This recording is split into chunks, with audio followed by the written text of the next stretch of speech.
Sports Money, ZSM, Mac10, whatever you want to call me, and welcome to additional talk about the patch 7.07 Dueling Fates patch notes. Wired is not with me for this, but I wanted to go ahead and jump on it anyway because quickly becoming old news. So I'm going to tweet really quickly that I have started the live stream, and then I will be in business. This Twitter update is weird.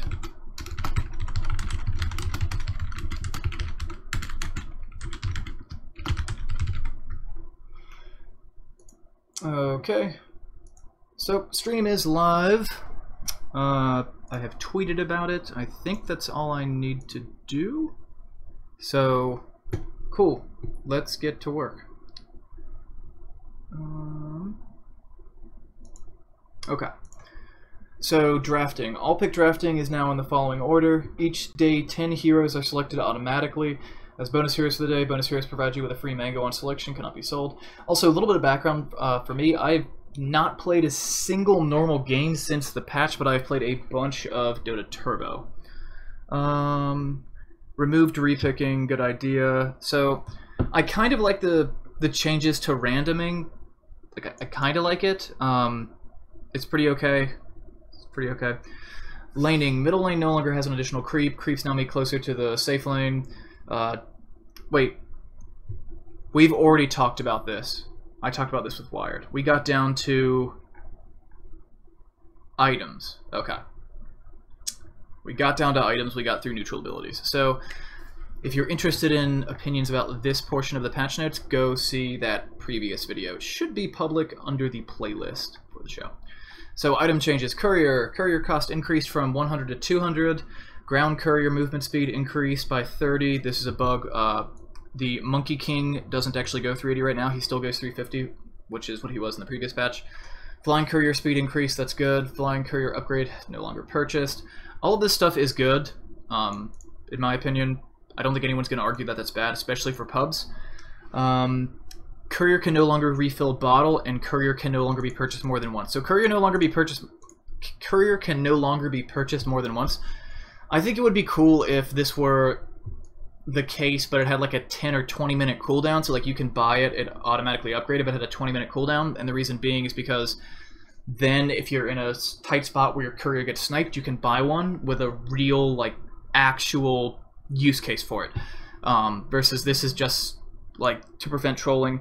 It all prevents trolling anyway.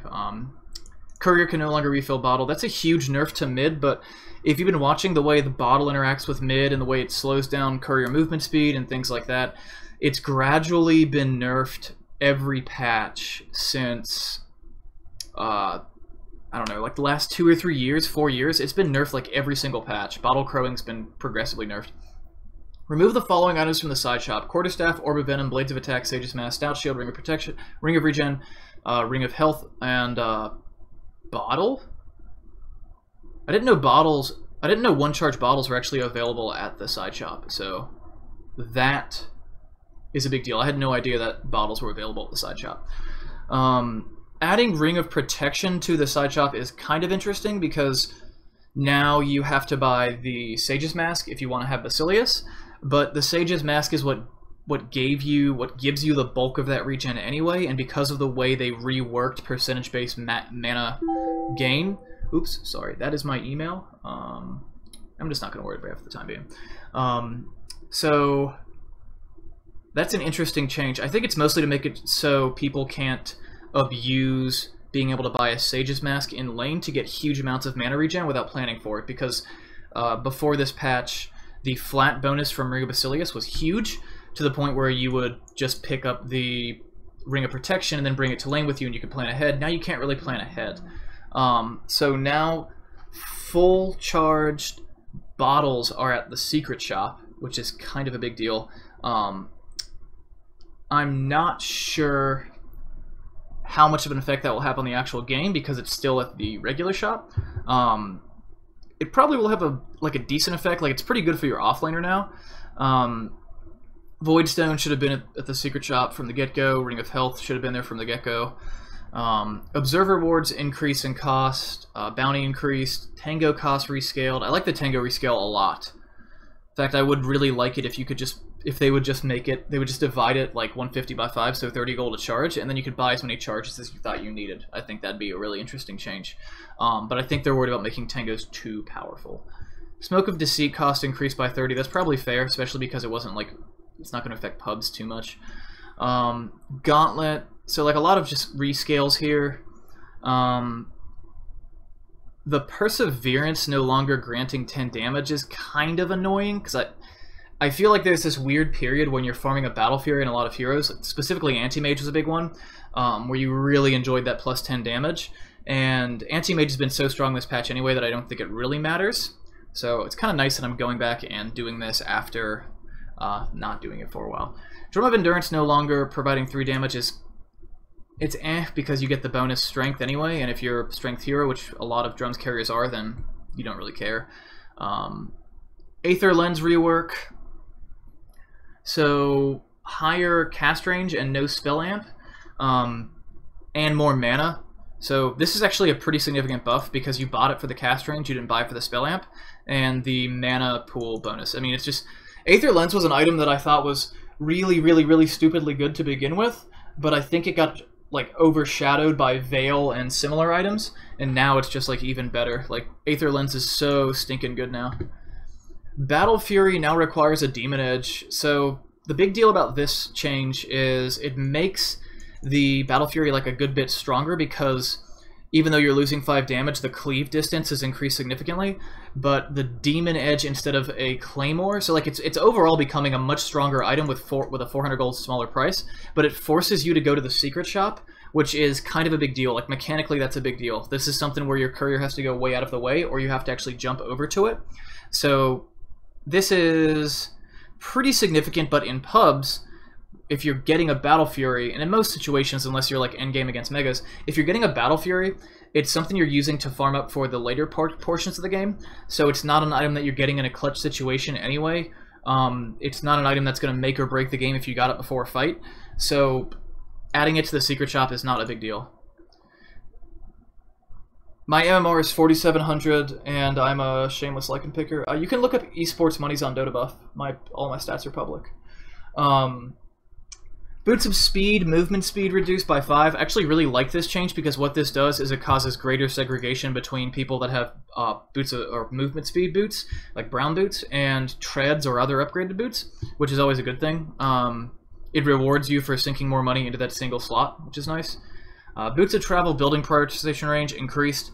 So this is just for people that click on the minimap trying to teleport to a building, not really paying attention, and that failed and got TP'd to a creep, and the creep died, and so they didn't get to TP. So they're doubling the range in which it prioritizes towers, which is cool. Bloodstone, recipe change, now requires a Perseverance again. Actually, I'm not sure if it required a Perseverance back in the day. I don't think it did.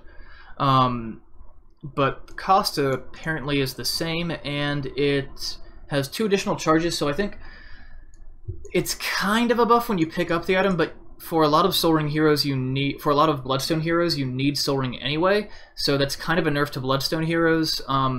Think like Storm Spirit's a good example of this. I don't think Storm Spirit was too strong last patch anyway, so I don't really think that is a big deal. This is a gigantic buff because now you just spam Flutter whenever you can. You don't care, like, at all. You just spam the active. There's no reason not to spam the active on Butterfly. Desolator armor reduction reduced from -7 to -6, so a lot of people look at this and go, well, armor means less than it used to, so subtracting this much is not as big of a deal as it used to be. No. So, like, the way armor works now is Desolator's actually a bit stronger at killing heroes than it used to be, but it's weaker against killing buildings because armor does less than it used to, and they've added more armor to buildings to compensate for this. So Deso and minus armor in general does less to buildings, but it's better at cutting through hero armor. This also means that stacking items like Deso with a Blightstone and an AC, so like going for that max minus building armor build, is not as strong as it used to be. Diffusal Blade no longer dispels, no longer has charge limits, cooldown increased to 15 seconds.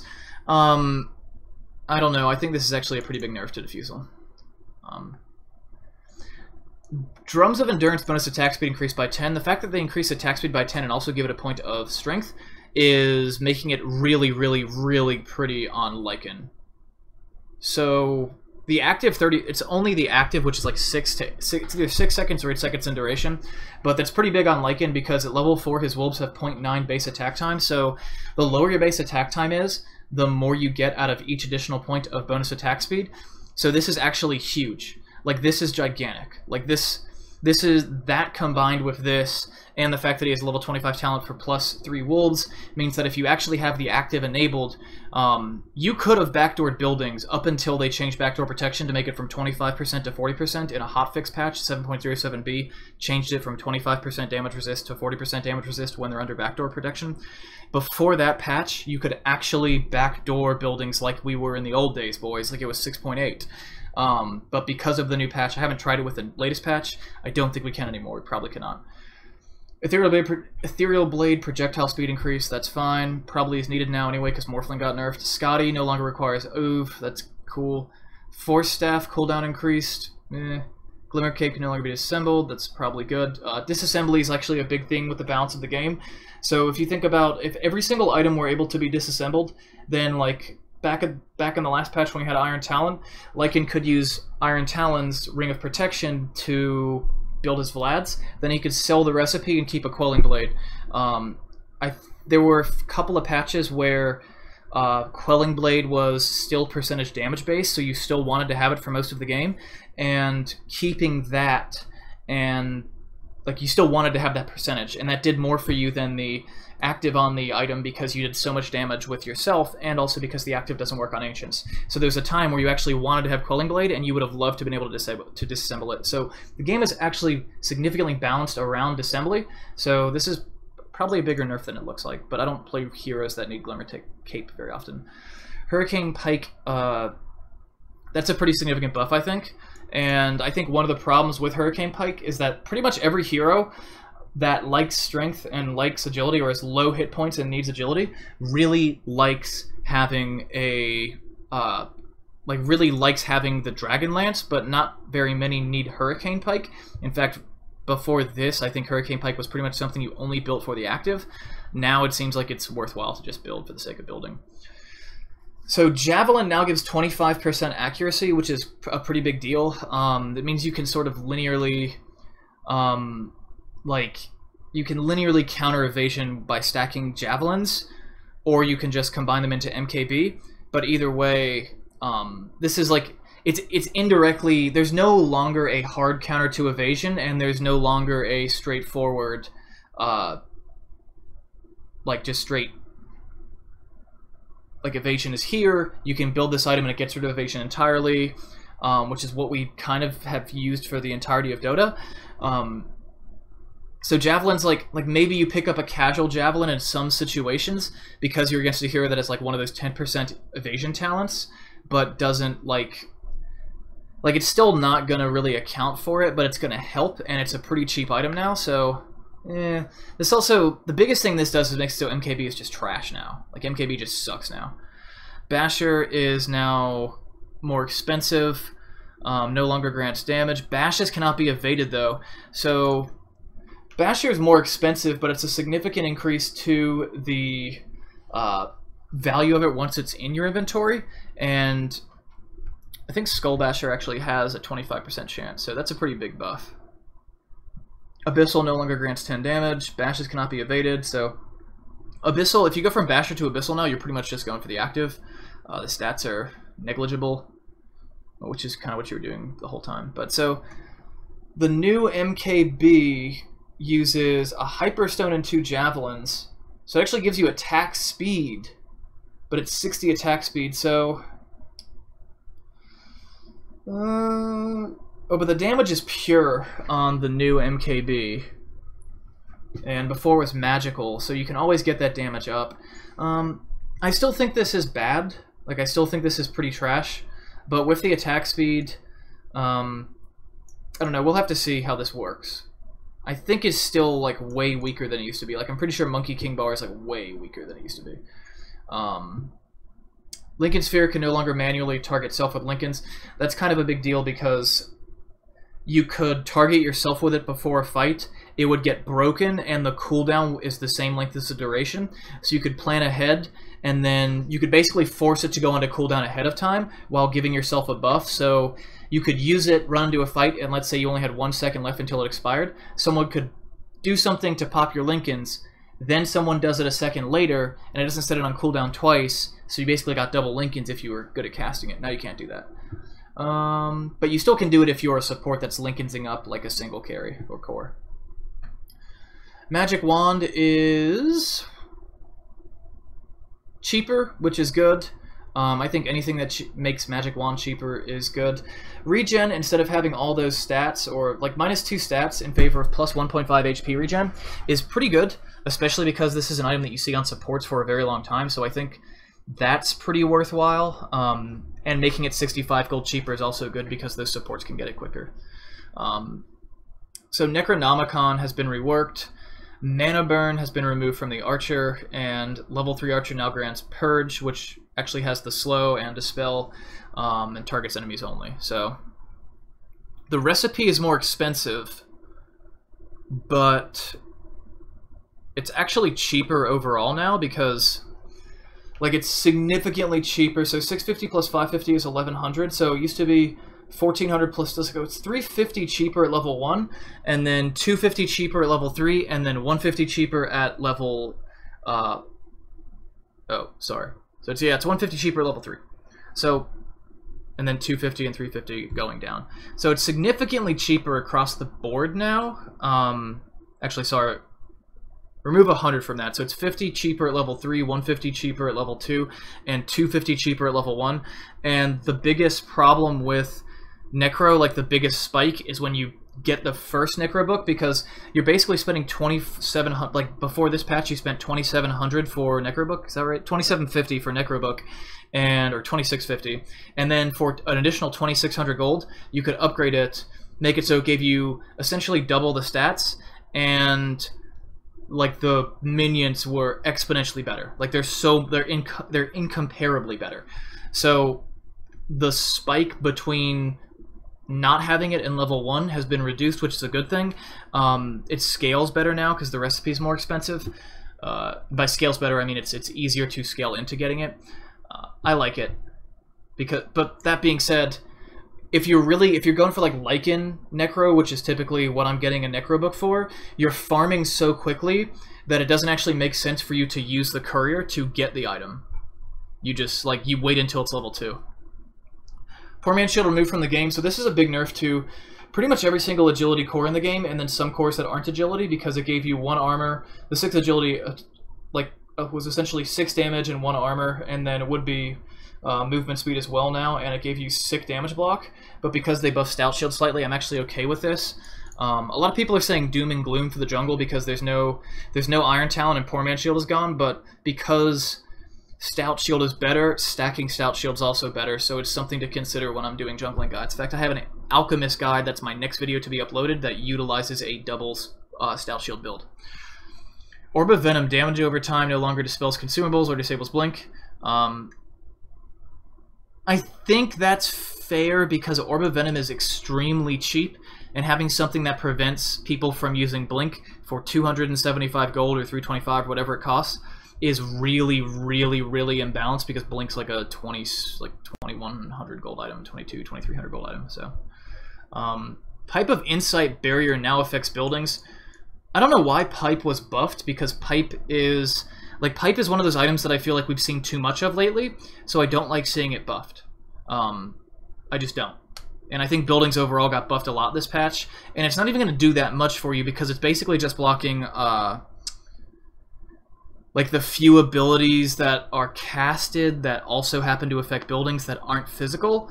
So it's kind of a rare situation. Like, it makes Pipe better. That's all it does. It makes the win rate better for Pipe. It makes Pipe better against the few heroes that do nukes to buildings that aren't entirely physical damage based. I mean, I just don't like it.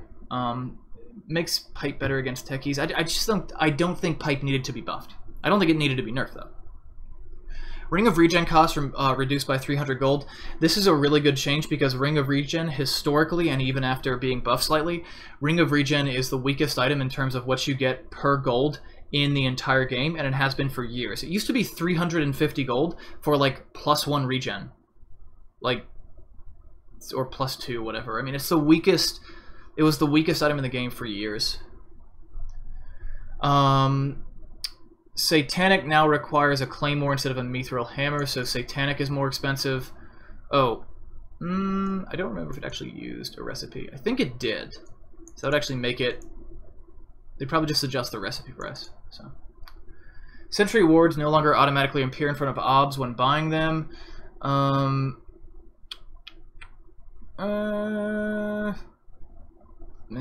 Silver Edge no longer applies enemy damage reduction. That's pretty big. Movement speed bonus increase. So, enemy damage reduction on Silver Edge was a pretty big part of it, but you're mostly there for the passive, so this doesn't really change too much, and this makes it so the active moving around the map is slightly better. I think we might actually see Silver Edge buff to like 30 or 35% if they really want to make it that ganking and then run away or just run away item. Because the damage reduction wasn't that big of a deal. Like, if you're trying to either run away from people or gank them, you're not really worried about their damage. Like, when you gank someone, you're worried about your ability to kill them, not their ability to kill you, because it should be so clear that you can kill them that you don't care how much damage they do. Smoke stock cooldown reduced by a minute. That's pretty big for pro games, but not for pubs at all. Solar Crest accuracy increased from 35 to 40. This is a pretty significant change because MKB got nerfed, and everybody has some kind of evasion now. So that's pretty sick. Also, it's cool to see Solar Crest being potentially brought back.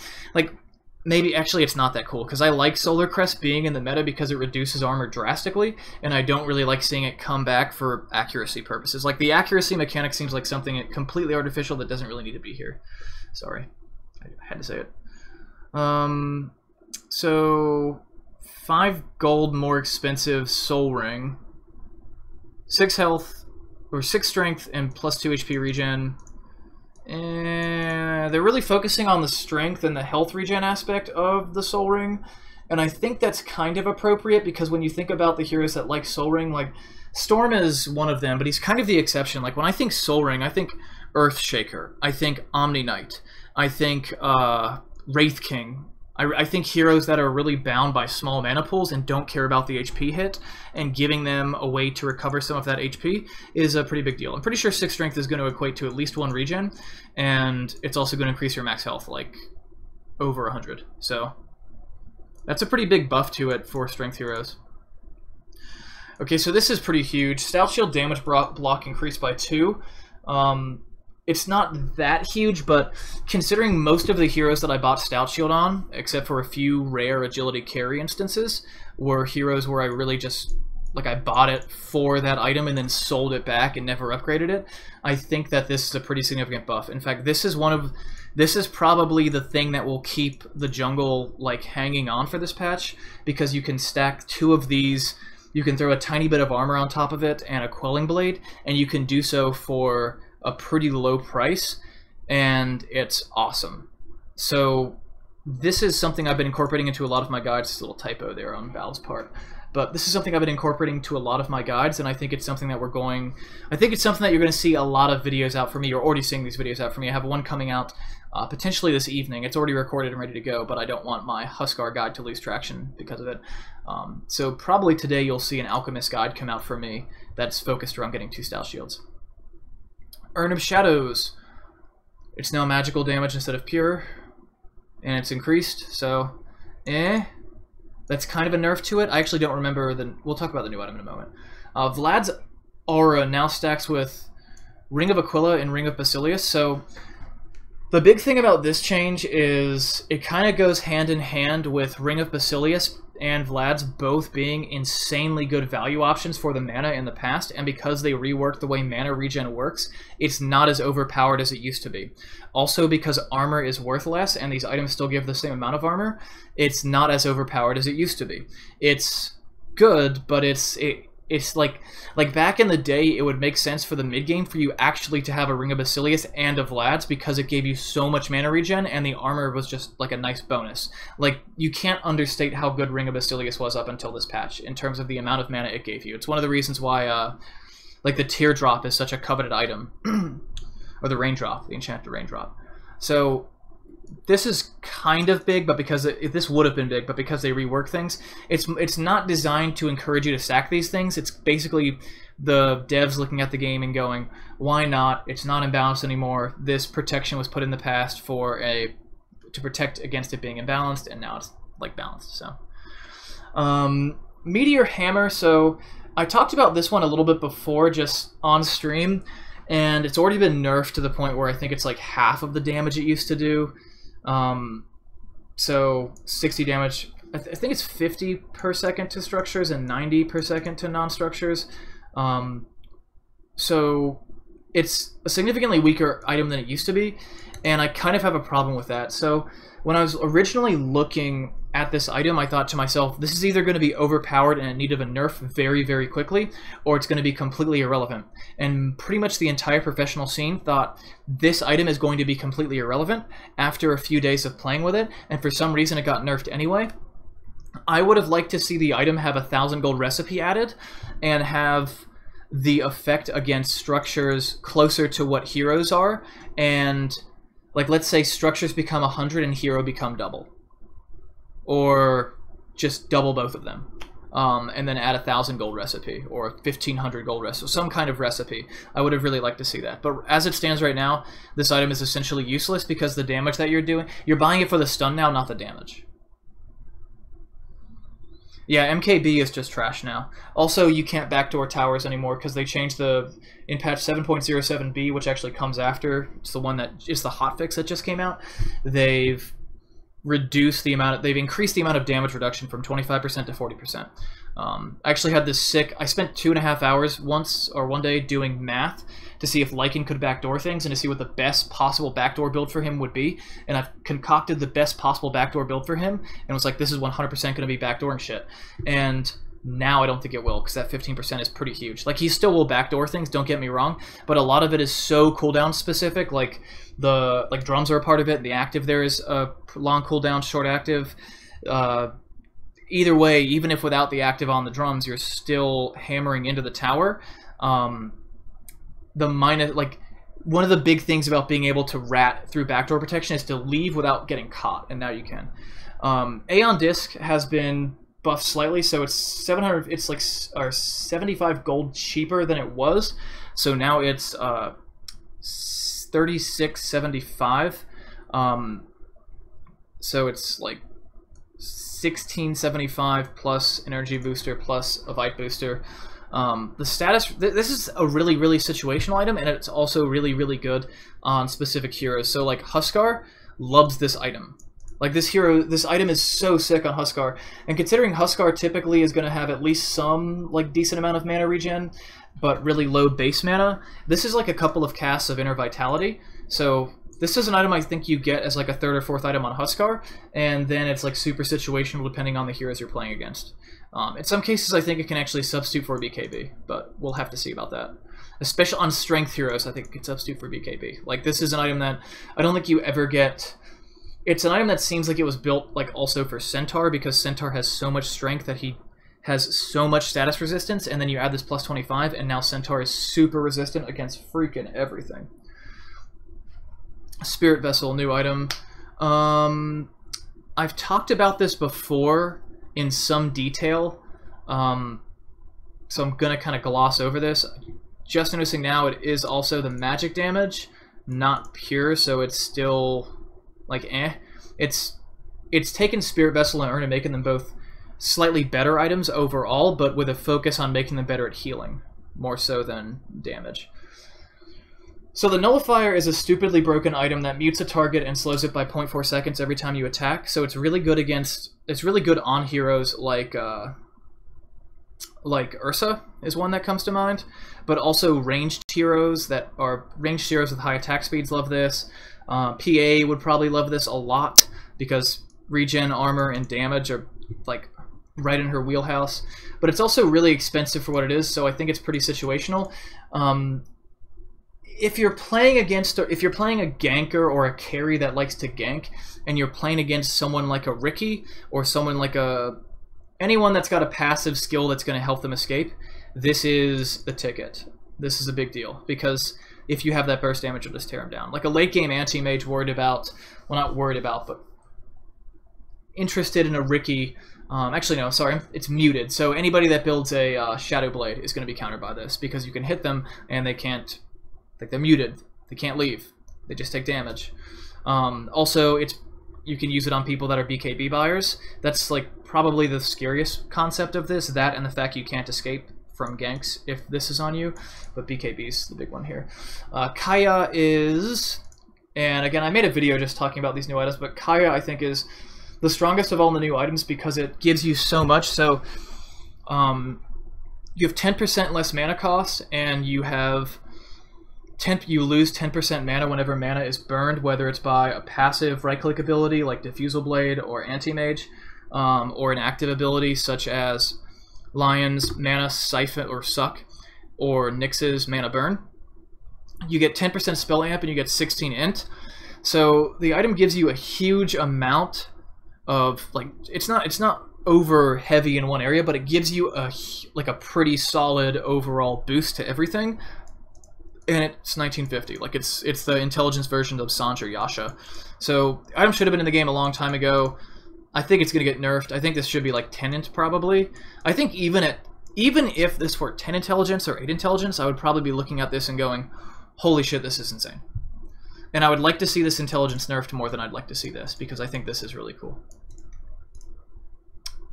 Regen formula. So basically what they did was they changed it so intelligence just gives you a percent bonus, and now all items give you a non-percent bonus. So they kind of switched up the way int worked in terms of the way the raw stat works for mana regen and the way items work for regen. Just like flipped it up 1-to-1. Base and flat bonuses and increase by 2%. Yeah, it's 2% per point of intelligence. So like, let's say, so this is 16%, so now you have 32% intelligence regen, and that is based on your base regen of mana plus the amount you get from items. So this suddenly means, like, there was one here I looked at that has 0 mana regen, like, period, throughout the entire game. I forget who it is, but now if he has like 40 intelligence and he picks up a Ring of Bassi or an item that gives him like 0.5 mana regen, then he gets 0.5 plus 32%, like, from that item. Or if he has like 40 int, then he has 0.8 times 0.5, so he goes from having 0.9 mana regen or 0.5 mana regen to 0.9 mana regen. It's pretty significant. I think it's a lot easier to do the math in your head now, and it seems like an overall buff to everybody, so I'm more than okay with this change, and I like this change. It's not something I'm super excited about, but I like it, and I'm excited about it. All heroes currently have 0.9 base. Okay. Adjusted various mana regen items. So, where's Sage's Mask? I don't think Sage's Mask actually made it onto this list, but I know Sage's Mask has been adjusted. So, yeah, Sage's Mask now gives you 0.5 mana regen, so it's kind of like what I was saying with the Basilius earlier. The Basilius isn't as impressive as it used to be, because it gave you 0.6, and Vlad's either gave you like 0.6 or 0.8, pretty sure it's 0.6. And now you can stack those because it doesn't matter, it's like the same as it was before. However, Scythe of Vice now gives you 2.25, and if you have 100 int, it's now giving you 4.5 mana regen per second. Bloodstone is also... Yeah, Bloodstone gives you 0.4 per charge, so if you start with 14, that is... 4 times 4 is 3.2, plus... So you have... No way that's right. 4 times 4 is 60. Okay, so you have 5.6 mana regen from Bloodstone at level 1, and assuming you have 50 int, that's an additional, like, 2.8. So you're getting, like... you're getting like over 8 mana regen when you pick up a Bloodstone with, like, at the start. assuming you have 50, like at 50 int, you're getting over 8 mana regen per second, which is pretty big. Yeah, Vlad is now 0.65. Oh, Aquila is actually lower than it used to be. This is actually a significant nerf to Basilius and Aquila, because both of these items used to be 0.6. I'm like 99% sure they were 0.6. Hold on a second. I'm gonna mute my display capture. Ring of Basilius.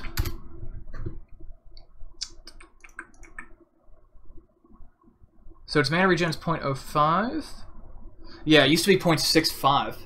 So yeah, that's a pretty significant adjustment. That's a pretty significant nerf. Talents have been rescaled to account for the new formula. Crystal Maiden Aura has been rescaled, but this is mostly to account for the fact that you got to be careful with mana regen, like flat bonuses now, because int actually multiplies them. Shrine MP regen is reduced. Shrines no longer increase their MP regen value as time elapses. That's actually a good idea, because I don't actually know if I agree with that. So basically what they're saying is, if you stood in a shrine for long enough, like the first 4 seconds, like the second, like from second 3 to 4 didn't give you as much mana as waiting there from second 4 to 5, and now they all give the same. So, yeah. So, health regeneration formula is. So I think it's like better now, but it's also like base values increased by 1.5 for all heroes in the new formula. I'm not exactly sure what to make of this, which is strange because I typically, I play strength heroes a lot more than int heroes, and the change here doesn't make as much sense to me. It's not something I can just calculate in my head. So now it's base plus flat bonuses, and increases and multiply that by 0.7%, and then add that multiplied number to what's in the parentheses here. So if you have 100 strength, you're going to get 7% increased regen. So that's actually pretty. That makes it so strength heroes start with a lot more regen, and they don't get nearly as much throughout the game. I think this makes it so the regen advantage that strength heroes had is significantly reduced. Because if you think about 100 strength, that's multiplying it by 0.7%. That's 7. Sorry, that's 70%. Never mind. That's actually pretty baller. I'm an idiot. So multiply that by 100 and you have 70 strength. Assuming you have 100, so that's 70% bonus. That's pretty big. Let's see what items. 3 to 2.5. I'm just like looking at Centaur as an example because he's sort of, Hood's gonna give you 6.5. Yeah, that's pretty big. Pipe of Insight Aura. Okay, so that's 6.5. Does Heart actually give you regen now? Don't think it does. I think that's just its own special ability. Okay, so, yeah, this is also super good now. Like on the same level as int. Talents have been rescaled to account for the new formula. That's why everyone has slightly more mana and slightly more strength in their talents now. But also some of it's like part of a buff, because like if you kept a flat bonus at like level 10 of like +8 strength and it went to +10 strength, that's technically a slight bonus because it gives you +2 damage, and it's just trying to make heroes that are weaker better.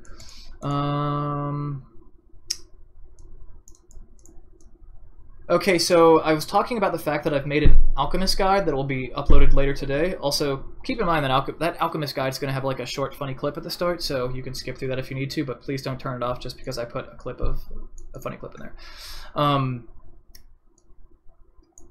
This only scaled from, this went down from 50 to 40 at level 1, and so I've just done my jungling guide, so I've not got to level 12 with him. I got close to level 12 with him. But I didn't notice. And if I did get to level 12, I didn't notice the change. So it seems like it's correctly scaled now. It doesn't seem to change anything. Dragon Blood rescaled. This is... I think that's still a net gain for Dragon Knight. Press the attack.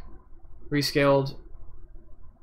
Feral Impulse being rescaled is a pretty big deal because you don't get strength bonuses on wolves. You just get the regen. But I think this patch is pushing us in the direction of Vlad's anyway, so should be fine, but I'm not 100% on that. Either way, you're going to go Vlad's or you're going to go Helm of, Helm of the Dominator, and, oh, whoop, whoop, whoop, whoop, whoop. Zoom in on the text, because that's what chat says. Here we go. That should be a little bit better. Chris. Let me know how that is. So, Chemical Rage, HP regen. I can't think of any others here. The Feral Impulse one's a pretty big nerf to Lycan. Like, overall, that's a pretty big nerf, and the talent that went along with this was nerfed. But you get more damage from it now. And something I'm really starting to realize is, like, the amount of damage you get on his wolves makes it so, like, you really want to prioritize attack speed over the flat percentage bonuses because you already have a shitload of flat percentage bonuses on the wolves, and they have the lowest base attack. They have one of the lowest base attack times in the game at 0.9. So they get exponentially better returns from bonus attack speed than most units do, including Lycan himself. So it's a pretty big deal. It's something that I don't think a lot of people realize. It's one of the reasons I'm so interested in experimenting with drums on him. So we will see. But again, it's for rat build, and rat Lycan is now more like a Nature's Prophet rat than an old school Lycan rat. Living armor, rescaled, cold embrace. Wow. That's pretty big. Shrine's HP regen, nerf. Okay. That's fine. Int.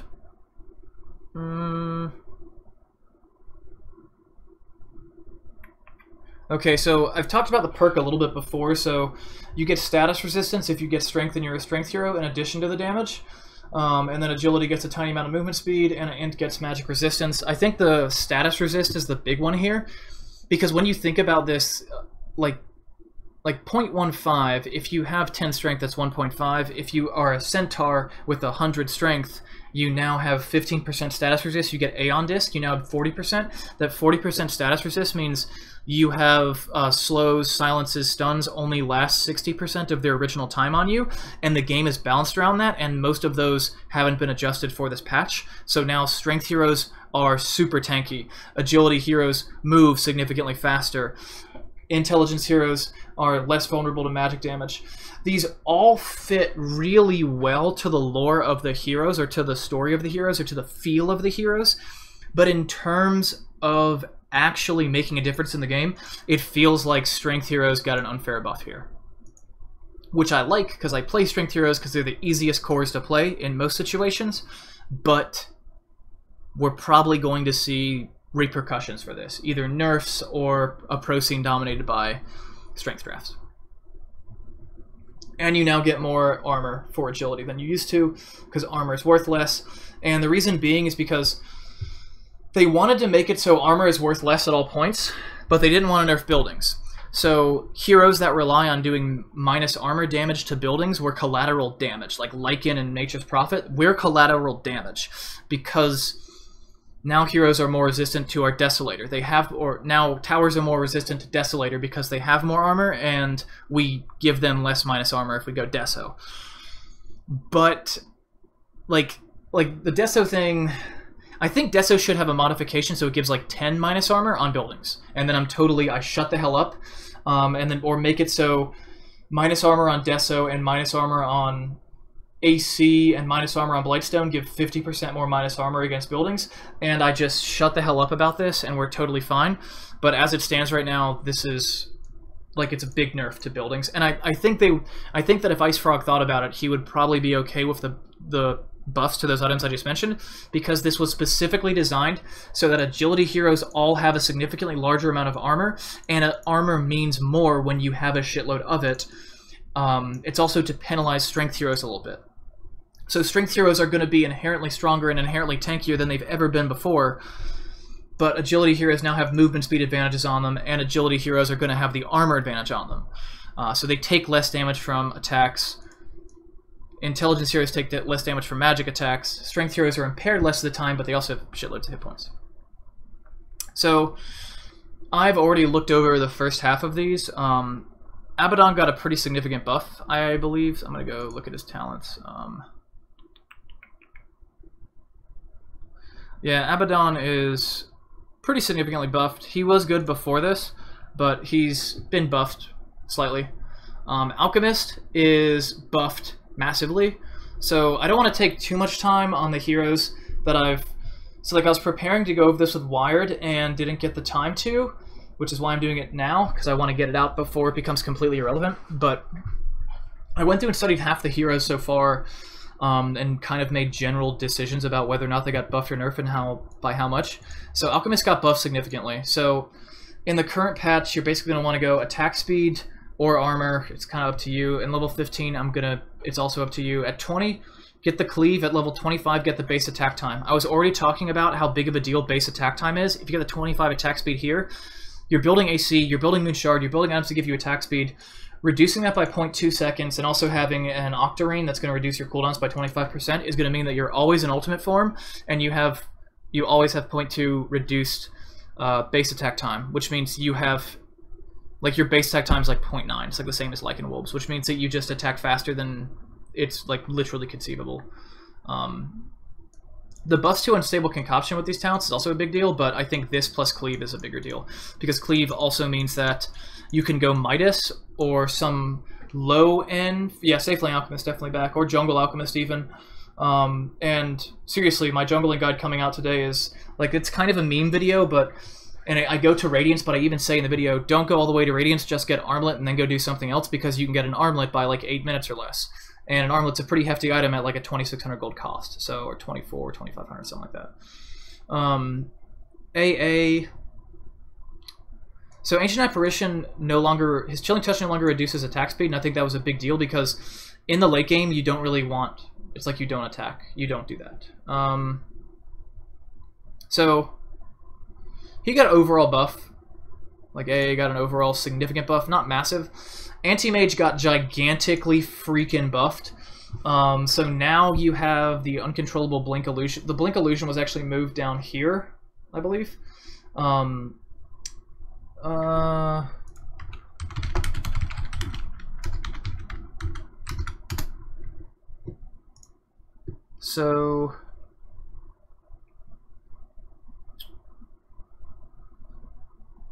So now he can get... Now he has to choose between the Blink Cast Rage talent and the Uncontrollable Illusion, and he has 15 agility or -1 sec Blink cooldown. You're going to get the Blink cooldown here, and you're going to get the Blink Uncontrollable Illusion, I think, in most situations. Though I think this combination was stronger. But he's still super freaking good. He became super good in 7.07, and since the hotfix he got nerfed, but he's still good. Arc Warden is... Forgot what I decided about him. Yeah, so he got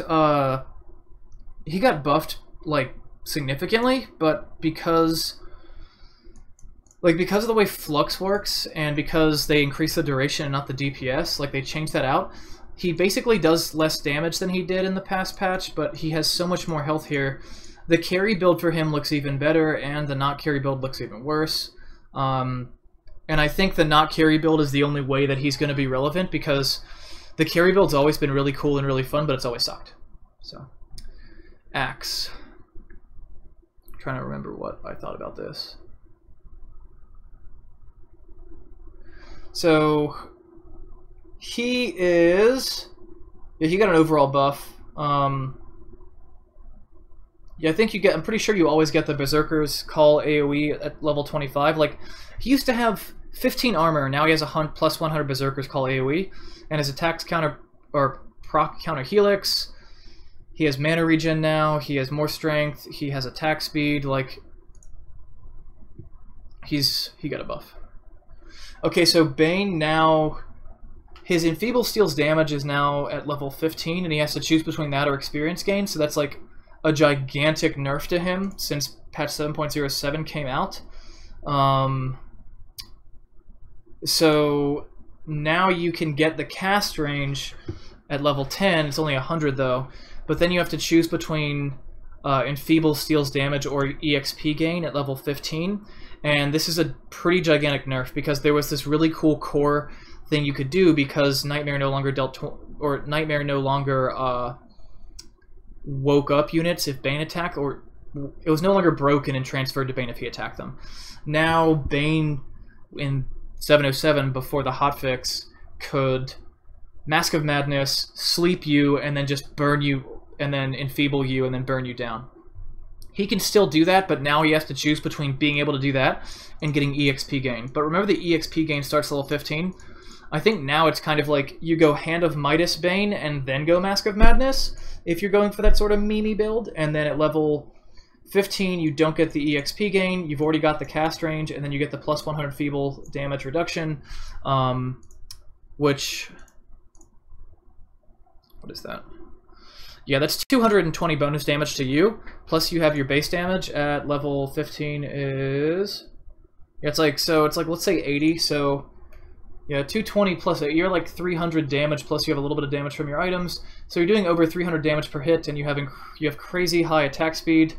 Yeah, it's pretty freaking good. Just remember to use your abilities before Mask of Madness because it silences you. Bat Rider...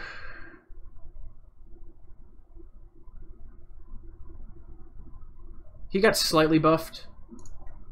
Meh. Okay, so Beastmaster got a pretty significant buff. He's been nerfed a little bit in a hotfix in 707B since, but he's still... check on my phone. Nothing. But he's still pretty freaking good.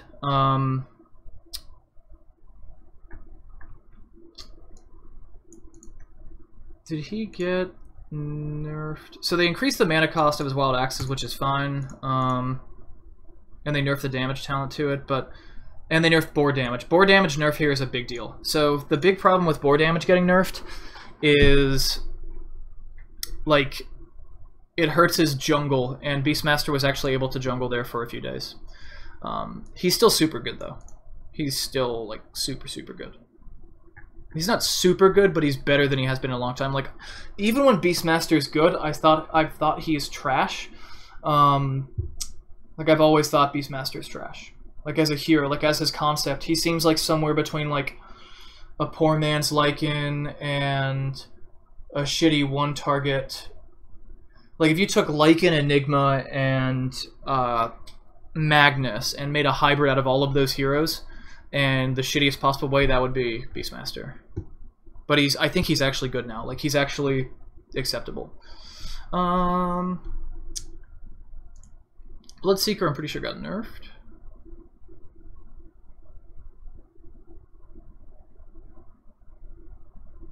Yeah, he got a slight nerf, but it's not a big deal.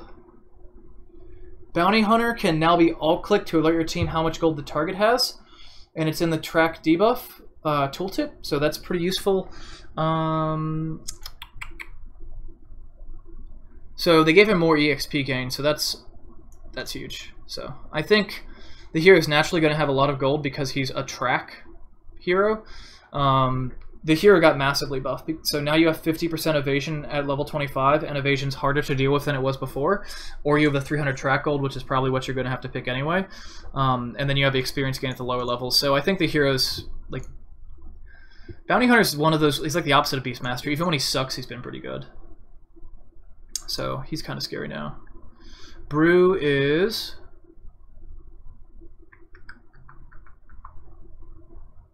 he's buffed pretty significantly. So now his primal spirits don't die, and he has a 65 second lower cooldown. So yeah, his primal spirits pretty much, it's out a lot, and it's a lot better. And bigger slow on the thunderclap. More health. Yeah, he's good. Bristle. Where's Spill Lifesteal? So he used to have, now he has 15% Spell Lifesteal at 25, but you could already kind of get that with Octarine, though you never built it on the hero. Slight buff I don't think it affects that much except for the talent changes. I think you would rather have... Actually, I don't know. The quill stack damage here is pretty sick, and considering you're already tanky as hell, I don't think you really care about the spell lifesteal. You're probably gonna... I don't know though, because you just got the quill stack damage. Does the way int works now increase magic damage or just all spell damage? It's all spell damage, so you can just get some big int items on Bristleback now. Like that, I think that's actually a thing. I think that's actually the play. And then you get spell lifesteal and quill stack damage. Actually, what is Octarine Core Juggernaut's actually a thing now, guys. We'll talk about that in a minute. I think Octarine Juggernaut is like probably one of the most broken things I've ever heard of. So this gives you, Octarine Core gives you 25 int, so that is, I think Octarine Bristleback might be a thing now. Because before talents, you always banked on doing damage with right clicks, and now you don't really have to. So you're going to get spell lifesteal and cooldown reduction, and you really like the cooldown reduction, and you're going to do more damage, and you're going to have more damage from the quill stack talent anyway. I think you go for an Octarine on Bristle some games now. Broodmother got reworked, so she's actually a good bit weaker now, but I think eventually people are going to find her stronger.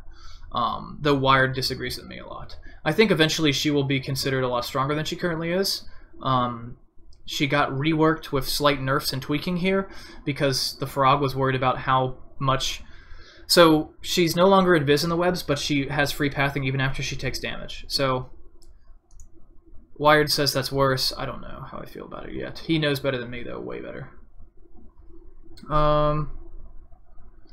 Return strength damage I think is a big one, and you probably want the magic resist here and not the evasion because you have return. Double-edged damage or strength, both are good. Return or is probably the bigger one here. I think Centaur is Centaur is super good right now. CK, he just got buffed all over the board, I'm pretty sure. Yeah, he got buffed everywhere.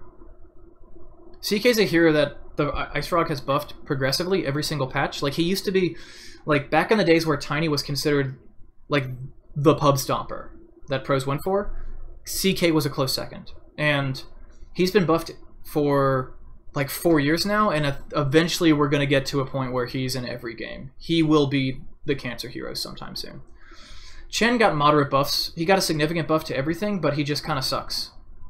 Just as a hero, the concept sucks unless you already have all those micro abilities. And even if you have all those micro abilities, it's like Invoker is a really, really good hero if you have those if you have all the abilities, if you have the ability to play him well. Chen requires a similar level of planning and ability and know-how, but he doesn't give you as much. So that's why Chen's not going to be. He still kind of sucks, even after the rework. And sorry if I'm skipping over these, I just studied them pretty in depth already. Clinks is way better. So Clinks now has... He has basically a 3-second duration strafe on a 15-second cooldown. But his attack speed's like plus 250 or something ridiculous. Like, he just liquefies buildings. Yeah, you get the plus Searing Arrows damage at level 15 every single time. The Searing Arrows multi-shot is a good one, but I still think you go for the strafe stacks duration unless you're in a position where you can absolutely man-fight the enemy team. You go for the strafe stacks because it gives you way better pick-off. Because this basically means you go from a 3-second strafe duration to a 7-second, and you're attacking at like 300 movements or 300 attack speed. So I think you go for that. Searing Arrows is the multi-shot for Searing Arrows is pretty cool, but how farmed are you? How ahead of the enemy team are you? Clock got a universal buff. I'm not going to talk too much about it, but he got a universal buff. We can unilaterally say he's better. CM is way better now because of her level 15 talent. Gives a 14% mana cost and mana loss aura. So in addition to having mana regen on her aura, She now has sick nasty buffs, bonuses to it, and she has that or 90 GPM. Which sucks, you have to pick that or the aura, and you pretty much always have to pick the aura because your team's going to be like, you better pick the fucking aura talent. So, that kind of sucks, but either way. Darkseer actually I think got buffed. Like, slightly. I'm going to zoom this in a bit. Darkseer got a slight buff. The parallel wall's a big deal in the right situations. Cooldown reduction's a big one. Being 15 instead of 10's a big deal. The vacuum AoE's a big deal. Yeah. He's just better now. Dazzle is buffed, but I don't think he's anywhere near being like a cancer hero. Even with the Poison Touch reworked, he's buffed, but not super good. Death Prophet is a hero that is super good right now. Super good. Like, just go play this hero. She's stupidly good. 50 damage to your right click at level 10, just like as a free bonus, is stupidly good. 500 health or 2. All of her talents are just insane. Like, all of her talents are insane. She has talents for Crypt Swarm, 2 for Exorcism, you can choose one, and then 1 for a Spirit Siphon. All of her talents are absolutely absurd. Disruptor, he's better at farming now, and his glimpse is like, I think you just get the glimpse cooldown talent every single time. His gold per minute talent being moved up to level 20 is kind of a pretty big hit. I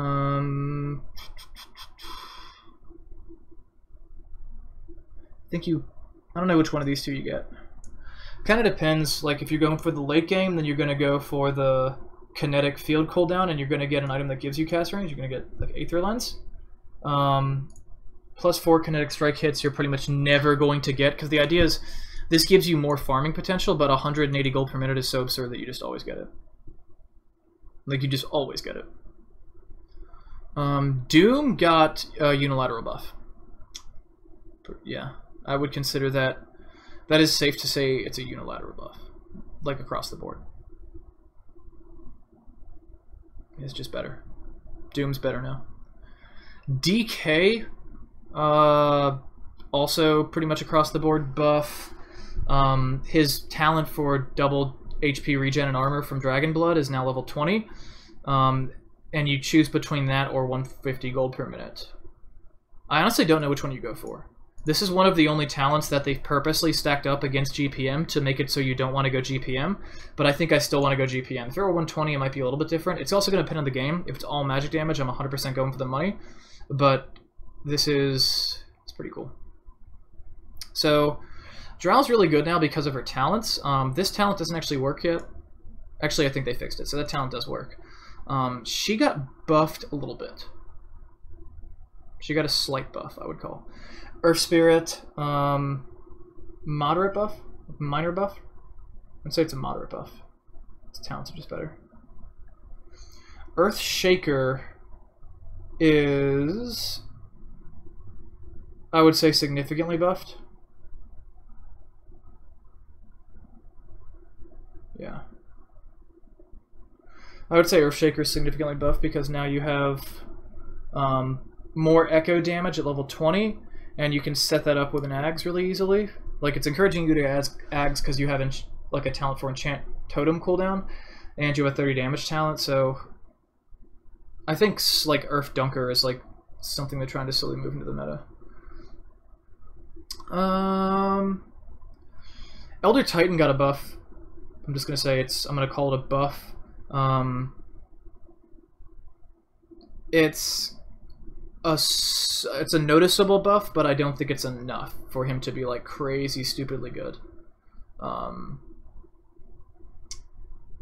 Yeah. It's a minor buff. So Ember Spirit is like pretty like freaking ridiculous right now. So he now has a level, like, specifically because he has talent for Searing Change, and he has talent for Flame Guard. He has talents that are all centered around his abilities, which usually leads to you being super good. You can now build yourself for Spell Amp, but you have a level 20 talent for True Strike. 100% True Strike. No one in the game has this anymore. It doesn't exist. This is so freaking huge. The problem is Ember does most of his damage with his Sleight of Fist, but still, this is insane. You stack this with his Sleight of Fist charges, and now you're going, like, you're just going freaking ham. Enchantress got a decent size buff. I don't even know if you go for Enchant Effects Ancients with her, honestly. Because you're probably gonna... I mean, it really depends. Like, I'm probably gonna go for Movement Speed, the Nature's Attendants Wisps, like +8. And then I'm going to debate between Enchant Effects Ancients and +100 Untouchable Slow. It's going to depend on how many people have BKBs. Because if you have BKB, you can break through the Untouchable Slow. So if there's an answer to that, then maybe. Not sure. Both of these talents are ultimately kind of useless because by the time you're level 20, people either have an answer to your Untouchable or they don't. And if they don't have an answer to Untouchable, then the base points are going to give you what you need anyway. And this is good in the early and mid game. By the time you're level 20, it's not as good. And it's really good for Doom because he gets the abilities of them, but you have to actually keep them alive or you're feeding Ancients. So it's really good for like the Stone, like the Golem Ancient, because it gives you more hit points. These are like equivalent talents, but they're both good, neither are great. Level 25 talent's just insane though, because 8% impetus damage, or impetus damage, or +25 Nature's Attendants heal. So probably going to go for the impetus damage, but either is acceptable. Probably going to go Ag's impetus every game because it's, you know, it's her. I like Enigma because they didn't change his level 15 talent, which is his most important, but they buffed everything else about him. I think you're pretty much always going to go like movement speed,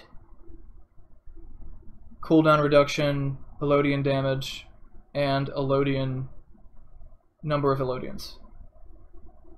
And the reason being is because people are going to have a BKB for Malefice, and so if you Malefice someone, they can BKB during it and just get rid of it because, you know, it takes place during instances. So that plus having +8 demonic conversion, that means you actually start with 11. That's not saying that you can get a max. That means you can start with 11 and get up to 22, and you already have +70 damage on them, and they already have like pretty decent damage to begin with, so now you're a pushing monster. And because you start with 11, you actually don't care about doubling them as much. Like, you have 11 things that do like 100 damage a hit. You can knock down towers. It's very similar to what Venomancer does, except this hero was good before. Like, this hero has always kind of been good. So, Faceless Void. Actually, gotta scroll down to make sure I didn't miss anything. Yeah, so Earthshaker's Echo Slam got removed, but it's actually significantly better.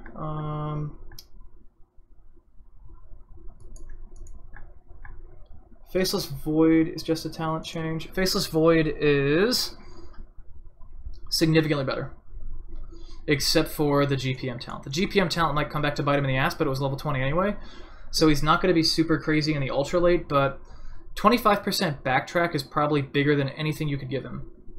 He now has all of his abilities, plus he has his old backtrack. Plus you're probably going to get the time lock damage.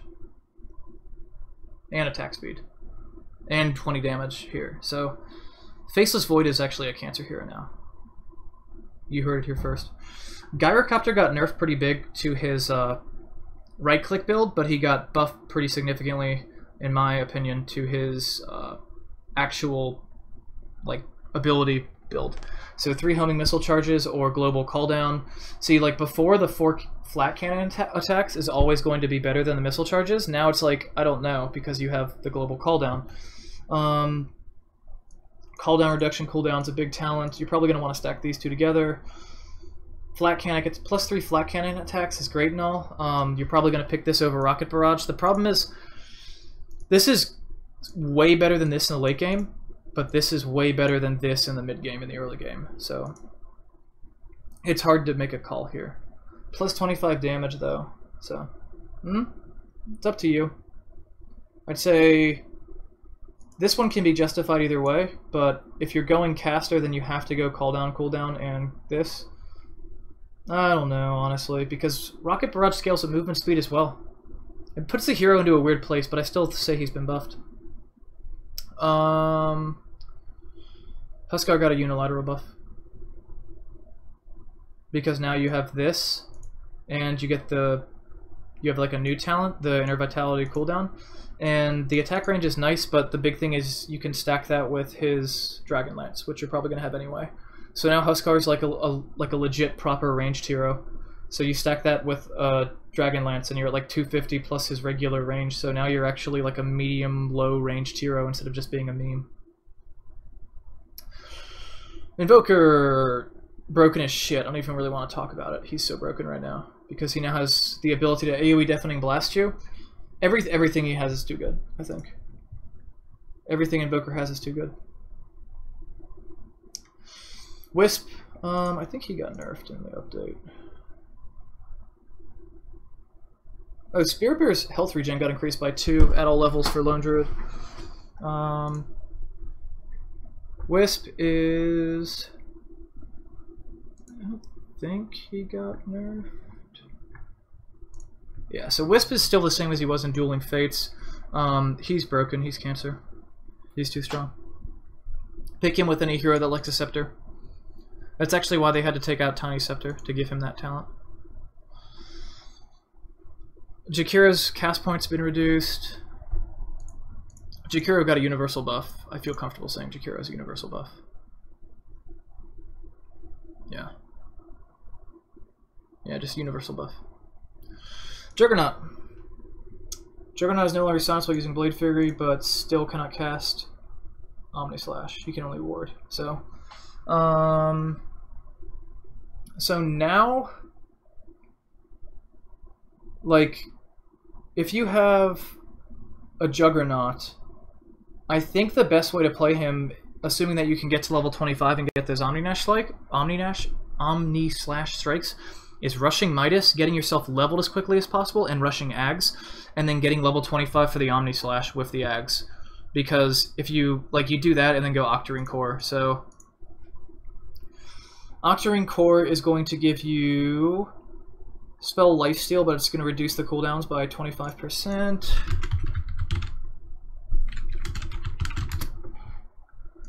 So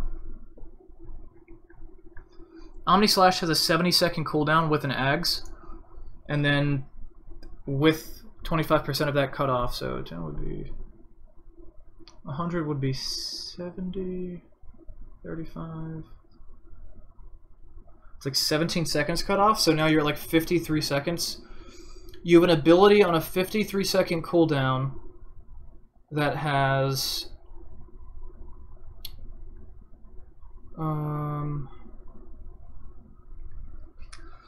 that has 17 slashes. That's insane. That's absolutely insane. 17 Omni Slashes on a 53-second cooldown is absolutely absurd. It's too good.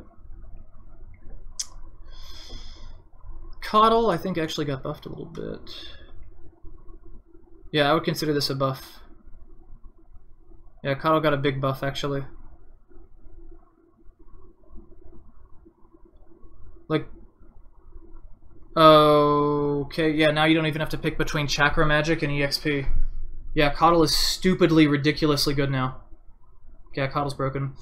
Kunkka has been buffed ability-wise significantly. He has been nerfed significantly carry-wise. That's the best way to describe what's happened to him.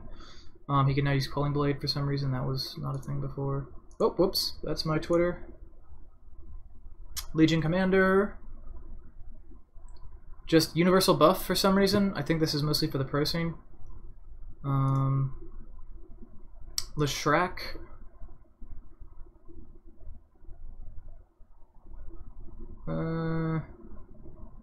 He's buffed significantly, but not enough that I think he'll make a comeback because of this.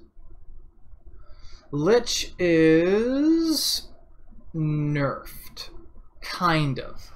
So, like, now he gets instead of getting all of that armor on structures, he has regen. So he's basically like a Treant Protector, except he also slows the amount of slows your attack speed when you attack the towers, and he heals them.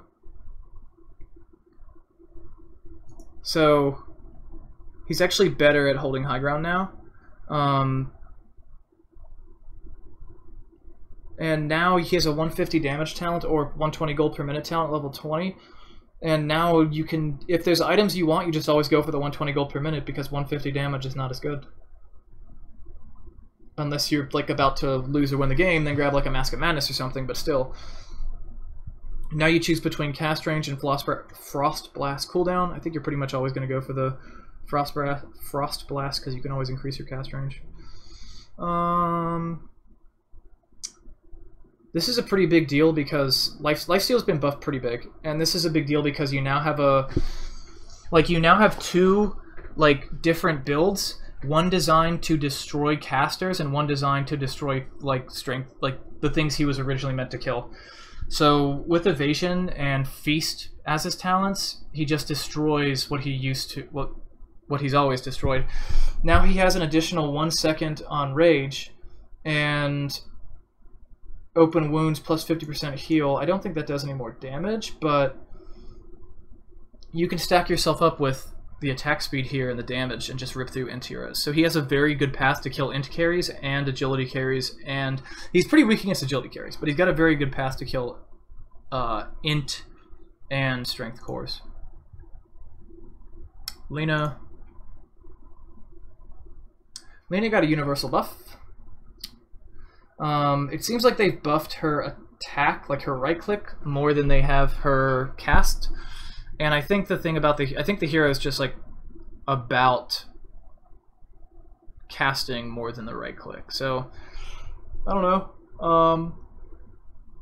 If you go for pure caster, then you'll have 10% spell lamp, 140 damage, light strike LSA, 100 cast range, and minus 6 second Dragon Slave cooldown, which is actually pretty big, but it's okay. Like Dragon Slave, by the time you're level 25, you're less concerned about Dragon Slave because of the fact that your right clicks are farming for you, and enemies don't care about Dragon Slave at all. So, plus 200 Finger of Death damage at level 15 is a way bigger deal than getting 300 at level 20. The problem is now you have to choose between gold per minute and that talent. I think that sucks, because you're basically forcing, like, Lion, are you going to go for the Ags or are you going to get the talent here? I'm pretty much going to say just get the talent for the damage every single time, or in most situations go for the damage talent. This is also one that can save you in a clutch situation, kind of, but This is huge though. His ultimate is now Giant Earthspike range or AoE Hex. AoE Hex is probably the most broken thing I've ever heard of. That's really good. However, with status resistance now, it's not as big of a deal. So Lone Druid got a massive buff, and he's mostly been buffed in the department of putting talents into your bear. So Spirit Bear armor, plus 40 rabbit attack speed, and then Battle Cry gives you a free BKB, and you can also talent that. So you stack these two together if you're going for either of them. But getting rabbit attack speed plus the entangle cooldown is massive if you're going Ags Bear, because with 0 entangle cooldown and the crazy attack speed, you're going to get a lot of entangles off. Like, people are just going to be locked. They're going to die. It's really good.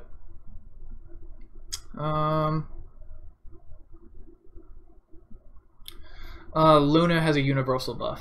She's better at pretty much all points of the game.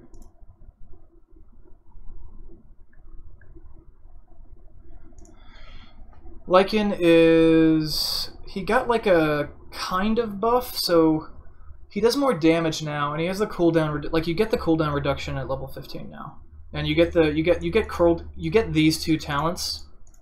Like, Wolves need no armor. You're going to be getting these 3 talents pretty much every single time, and getting plus 20 damage instead of like 15 or 15 is pretty damn good.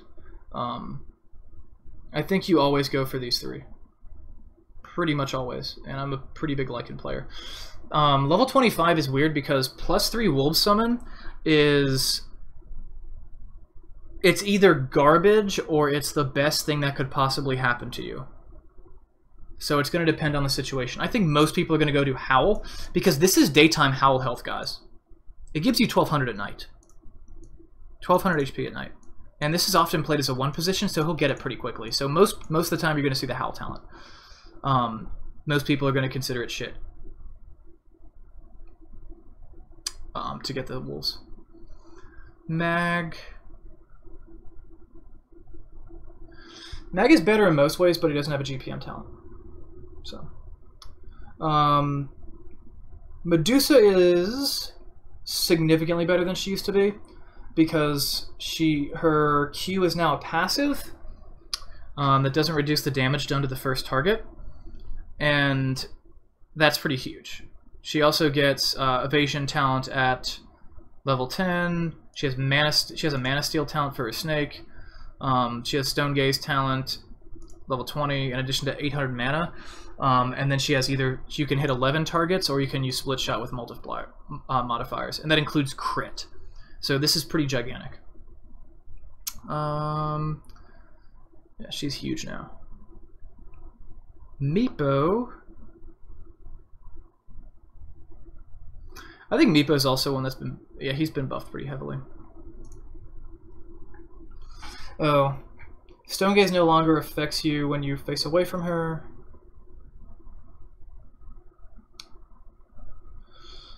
Mirana's Leap now has 3 charges. Movement speed only affects, movement and attack speed bonuses only affect Mirana now.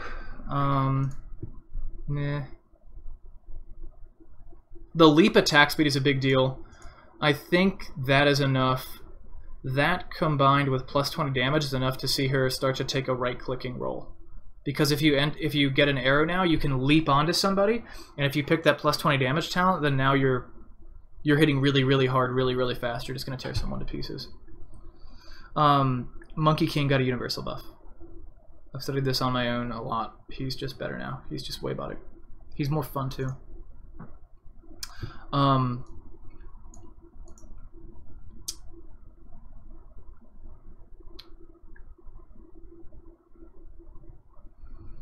Morphling is a hero that will be buffed. Like, he's been reworked and people think he's got a 25% win rate in 5k MMR and above. So he's like trash right now. But waveform attacks targets since the last patch has actually been moved down to level 10. So when you waveform, you actually do an attack to every target that you pass through. Yeah, that has been moved down to level 10, right? Yeah. Also, Mirana's agility's already been nerfed, so yeah. Morphling is going to be good when they get him right. He's I think he's okay right now, but you got to be patient because he's not going to be that good. I would say pretty significant buff to Naga. Yeah. Pretty big buff.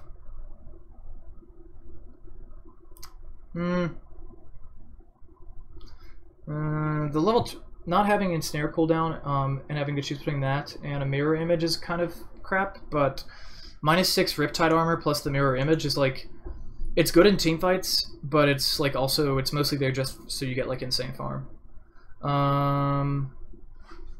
So Nature's Prophet now you can reduce the cooldown of Sprout, which is pretty big. Armor versus intelligence or movement speed versus damage. These are kind of up to you, but you're pretty much always going to go for the Trent and the Trent HP and damage, like combo. So, doesn't change too much. Oh, Naga Sirens and Snare got buffed for mana cost. That's cool. Necrolite got minor nerfs across the board, but it's still not enough to make him irrelevant. He's still quite good. In fact, his talents were buffed significantly. I don't know what you want me to say. He's still a good hero, which kind of sucks.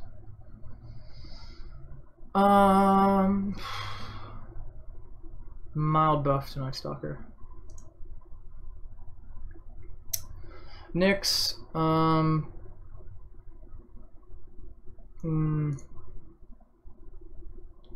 I think Nyx overall got a slight buff here, like moderate buff, maybe.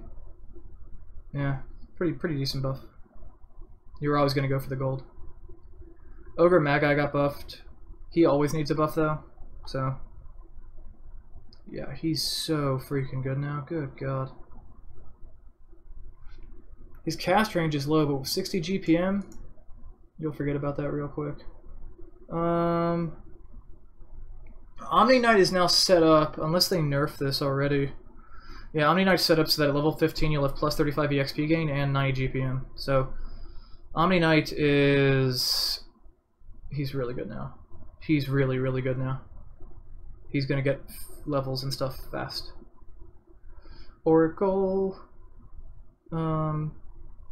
moderate, I'd say that's like a mid-tier, not crazy high, but decent buff to all levels. Pretty big buff to OD. OD is actually insane now. Yeah, this is actually, I think, a lot bigger than a lot of people think, because 15% Essence Aura, plus 2 Sanity's Eclipse, plus 60 seconds Orb and Steal. He's just absurd now. That, or Spell Lifesteal, but I don't think you go for the Spell Lifesteal. It's up to you. But I think he's just absurd now. Plus 25% Blur Evasion as a level 25 talent for PA is pretty cool, because now you can't just like nullify evasion. Plus 5% coup de grace doesn't actually work. At least it wasn't working as of like when it came out. So we'll have to see. Minus 4 armor corruption, which stacks with all the other corruption effects. So like if you have Blightstone and Deso, and you now have minus 12 armor, or sorry, minus 12 armor, or cleave. Or cleave. Actually, I think the cleave is a bigger deal because now you can farm. Yeah, cleave and lifesteal. Yeah, this here is. This is the ultimate pub hero now.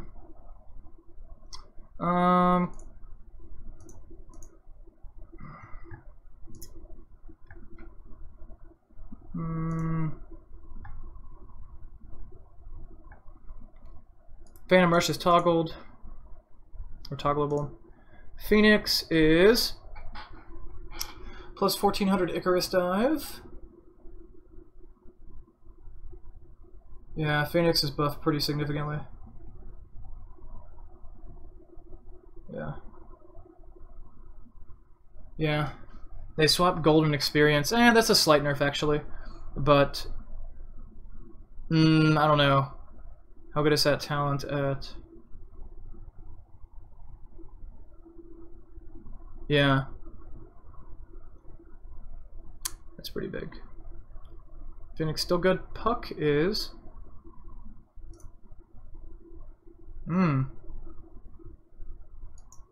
okay, so Puck's level 25 talents are the best in the game.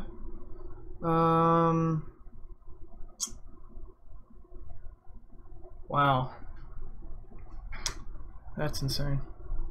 Puck's always had that 420 gold per minute talent though. Pudge can meat hook runes, that's pretty big. Yeah. I don't know if I'd agree 100% with that, because you have to be able to use all the abilities and toggle them through with Invoker, but positioning on Phoenix is now like so absurdly important. Dismember now pulls the target closer to Pudge slowly over time. It should have always been like that. Pudge got universal buffs. Like, there's just like number buffs.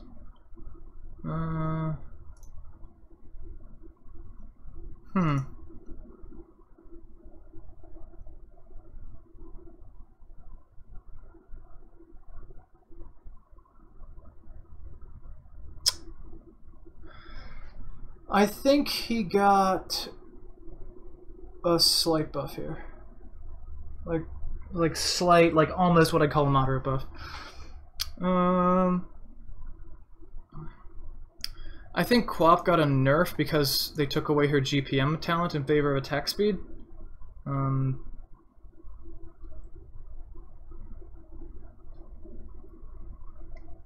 Ooh. Never mind. 650 AoE Shadow Strike at level 20 is why they like made it so everything else was weaker. If you get that plus the Scream of Pain Fear, then what you can do is you can combo this with, you can AoE Shadow Strike into a Blink Scream of Pain Fear, and then you have 1.5 seconds where people are running away from you, but they can't run fast because you just Shadow Strike them, so you can just mow them down really easily. That's going to be a pretty cool combo. Razor is...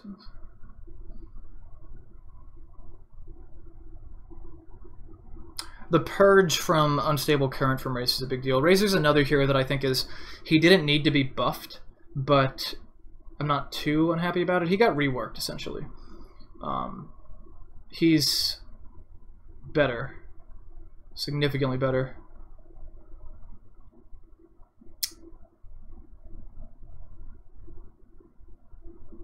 Yeah, his talents are sick now.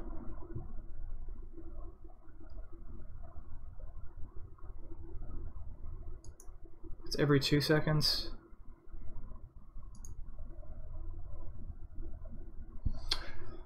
We'll have to see how good that turns out to be, but I think he might be back in now. Cloak and Dagger doesn't reveal is huge on Ricky. That's gigantic, so like he can't break invis once he goes Cloak and Dagger, unless he's under a tower. Like you have to detect him. He can't break it himself. So he gets a free crit. He no longer gets experience and gold talents, which means it looks like they're trying to make him a carry, like a better carry, but a harder to set up one.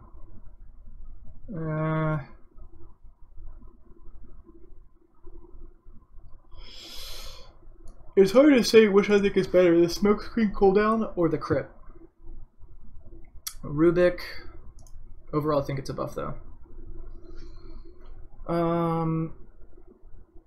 Offensive form reduces magic resist. Okay, that's actually huge because I don't think anyone really cared about the null field from Rubik, but now that you have a talent for it and you can toggle it to be offensive, that's a pretty big deal. Plus 75 spell amp for stolen spells. That has the potential to be the most powerful spell, the most powerful talent in the game, depending on how it's used. He no longer has a GPM talent though.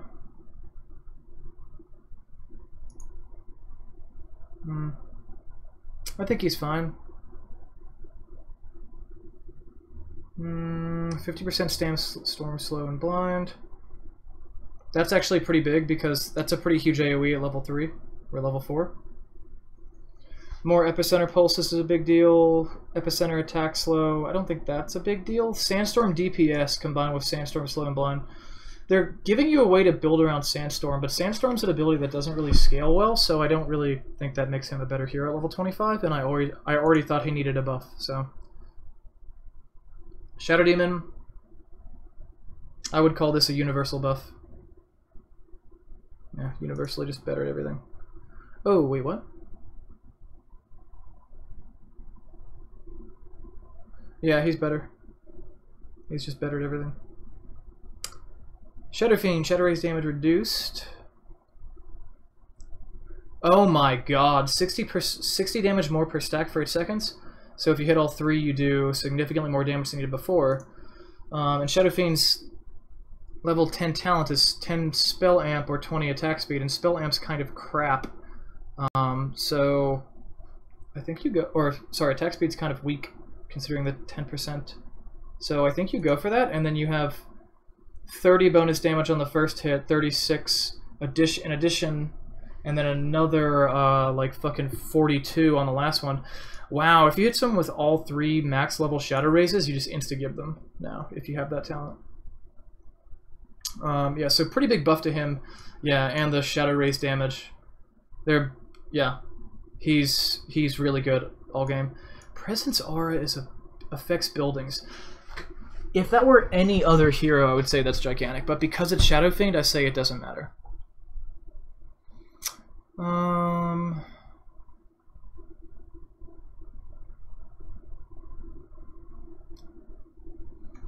I think plus 60 wards attack damage is bigger than having 4 extra wards. You also get 20% experience gain. Yeah,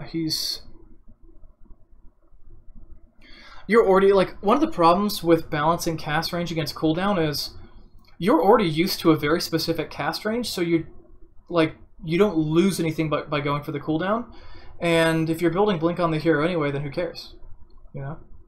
So It'd be nice for Ether Shock though. So Shackles duration is another one it'd be nice for, but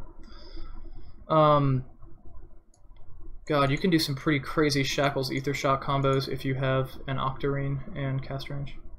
Because that's like 750 damage. Like, that's a Lion ulti. AoE. And a big AoE.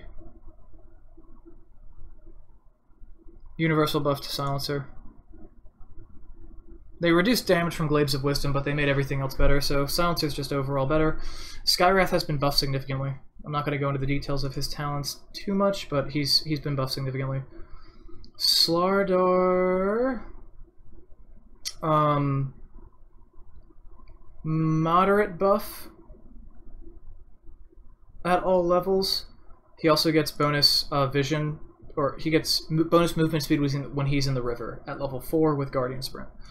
The big talent here is making Corrosive Haze undispellable. This is suddenly like you have a metric shitload, like you have an unmeasurably high amount of armor loss and you're detected on a hero and you can't get rid of it, and it only costs him like 20 mana or like 50 mana, and he doesn't have much of a cooldown for it at all, and it lasts for a long time. That's actually, that makes him super relevant again. Slark.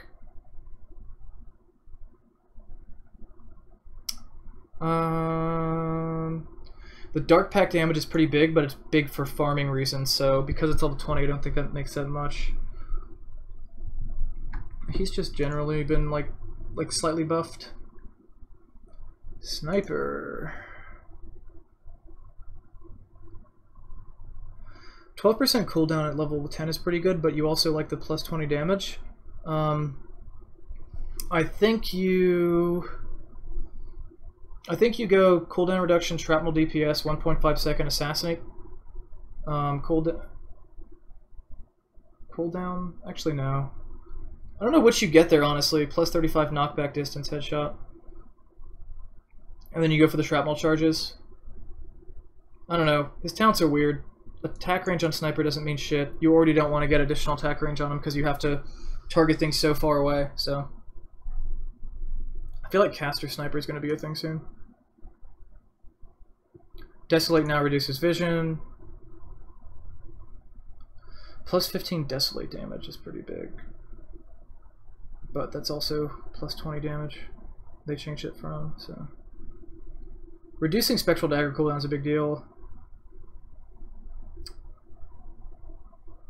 I think the hero is, like, buffed from this, but only slightly.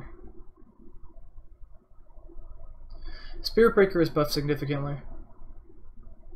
Outside of the gold, the GPM change. Like, if you can overlook the GPM change, he's, like, better at all levels. He's just awesome now. Level 25, Storm Spirit has been tweaked a bit, but I think overall Storm Spirit's just way better. Because of the level 25 auto remnant per 500 ball lightning. Can just be so ridiculously good, and then Overload piercing spell immunity is good for the slow. He's just good, and the static remnant damage for farming is good.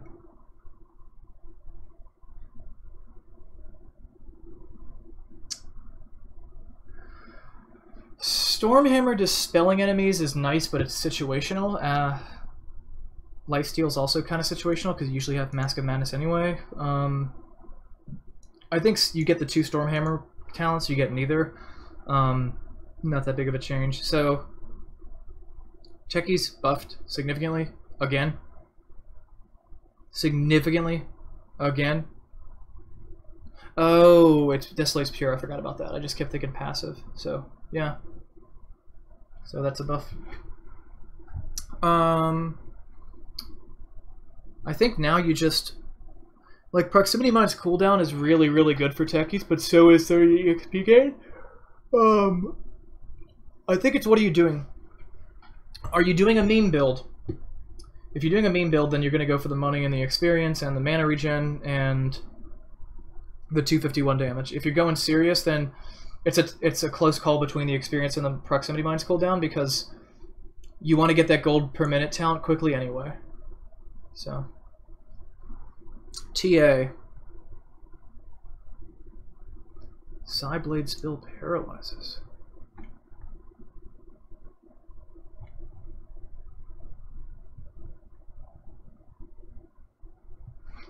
Oh my god, 100-second movement speed slow for 1 sec.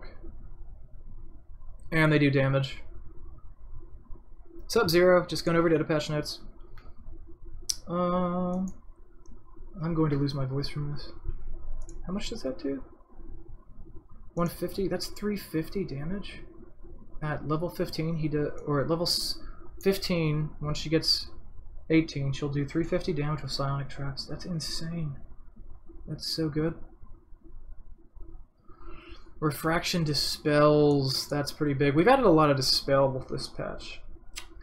I don't know which is better here, but I will tell you, -4 meld armor would be bigger for me. But armor kind of got nerfed, so I don't know. TA is now, like, I think worse against other agility cores and better against strength cores. We'll have to see, though. Definitely better against int cores.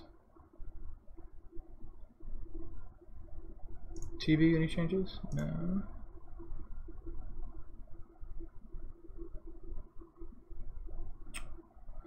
I'm gonna call this a buff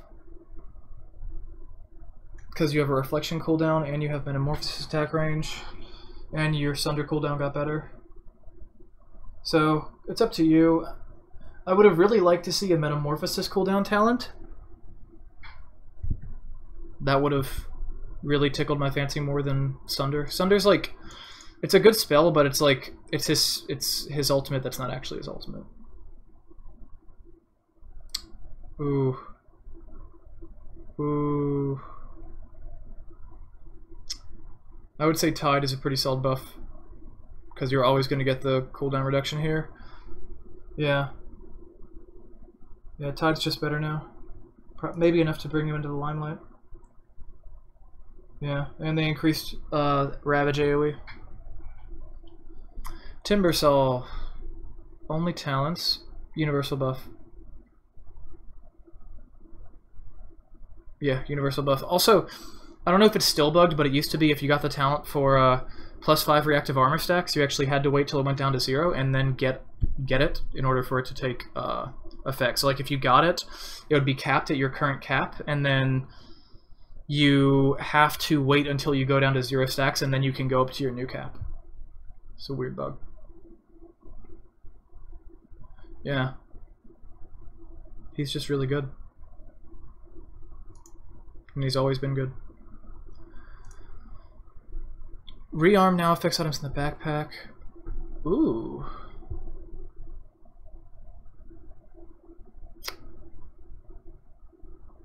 Hmm.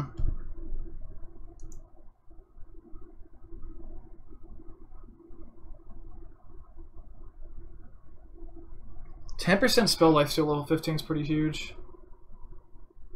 +8 March of the Machines damage is pretty damn big.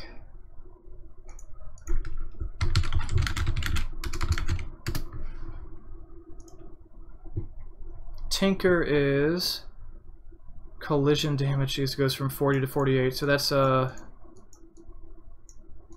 20% increase. That's pretty big. That's pretty big.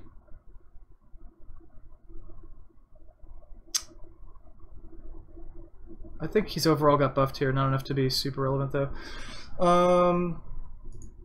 So Tiny's already been buffed, so they gave him this tree grab ability, and they got rid of Craggy Exterior, and they got rid of Scepter on him. So tree grab now gives you 100%, like for the first 5 days was out as super weak, but now it gives you 100% splash, and it has a 15-second cooldown, and attack count is 2, 3, 4, and 6 depending on your level. And the grow attack speed reduction is reduced from 30 to 20, 25, and 30, depending on the level. Tiny's just super hard to balance right now. Like I think he's gonna be way better, but he's super hard to balance right now because he's been used to being balanced around Scepter and used to be being balanced around Wisp. By granting Wisp the ability to give people scepters and removing Tiny's scepter, you got rid of that. That no longer matters. Like, he's no longer balanced around either of the things he's been bounced around forever, so he's in, like, unfamiliar territory. Trend Protector.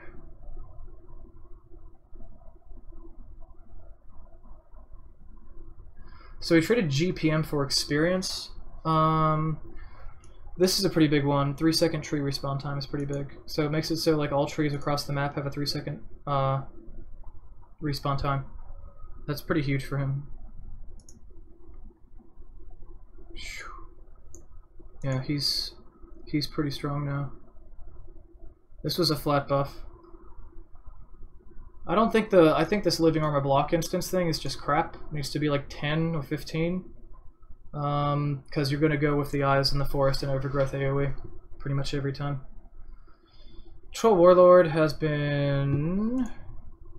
So he now has two abilities for his whirling axes, which is really, really annoying, because now you can't. Now you're not. Your hotkeys are different. I think overall he's slight buff here because of the fervor stacks, but he's definitely more fragile.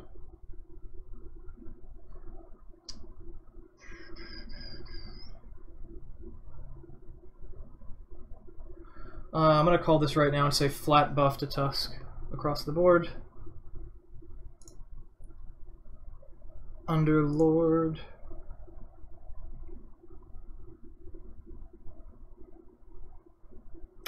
Yeah. His atrophy bonus damage talent's pretty big. Health regen's pretty big. 25% Firestorm building damage, and then stacking that with regular Firestorm damage. Suddenly... so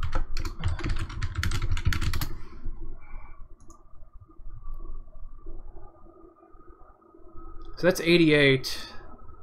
So that's 22 damage. What are the end rolls?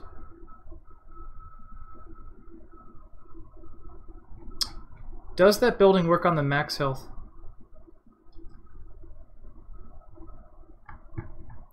So I think it depends on whether or not that does the damage to buildings as max health as well. Because if it does damage to buildings as max health, that's a big deal. So if it's doing 4%, or like let's say reduce that to 1% of the max health as DPS, that's a pretty big deal. Especially when you have 6 waves, so 6 times 22. It's pretty good. It's pretty good. Tombstone duration is now 30 at all levels. AoE is now 1200 at all levels. Spawn rate is increased to... Oh, it's rescaled, so it's not as good as it used to be. Tomb scaled, rescaled. Oh, the cooldown's been rescaled. Ugh. Why did they nerf it? Mana cost.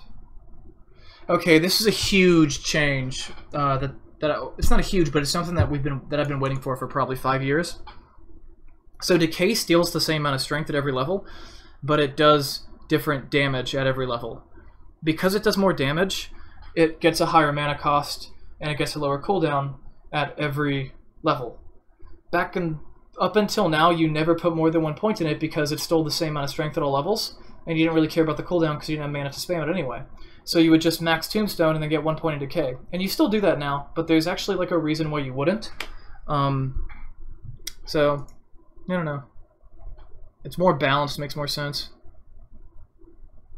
100 cast range. Ooh, that's a pretty big boop. It seems like they nerfed the shit out of him. And I don't think he was very good before. He was good, but he wasn't that good. 30 Tombstone dummy.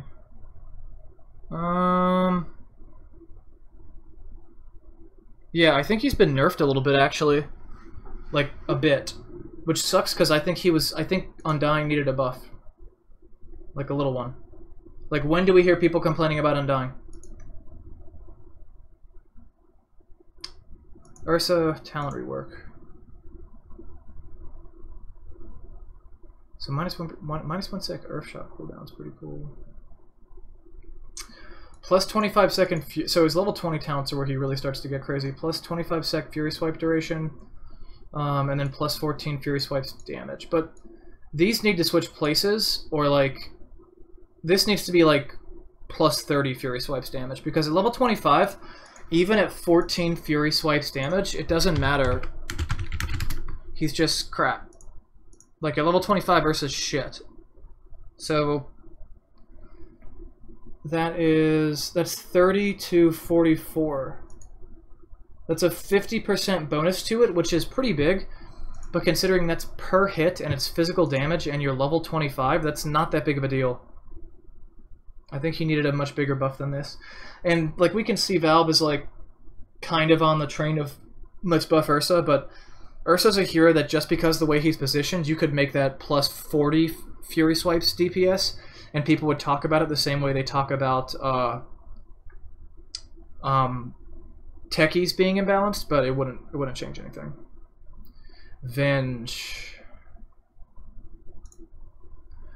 Wave of Terror vision reduced to be the same as impact. Wave of Terror cooldown reduced. Wave of Terror debuff reduced.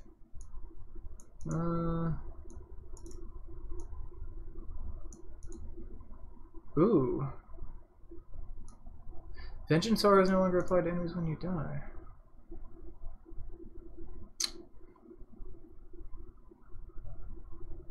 Damn. So I think that was a bigger... This is kind of cool. Who controls it?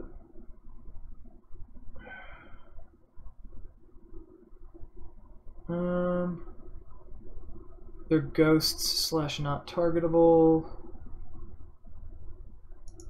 I think the Vengeance aura, the way they've changed it up, is a bigger deal than the way it was before, or it's more fun than it was before, but it has less of an effect than it had before. Because before it was like that Vengeance aura damage reduction really hurt your farming, and it was a solid deterrent from killing the Venge. Wave of Terror cooldowns, that's pretty big, because if you get the 6-second wave of Terror cooldown talent, then now they are debuffed for 8 seconds, but you can cast it every 4. So that's a pretty big deal. So I think if you stack the Wave of Terror cooldown and the Wave of Terror armor,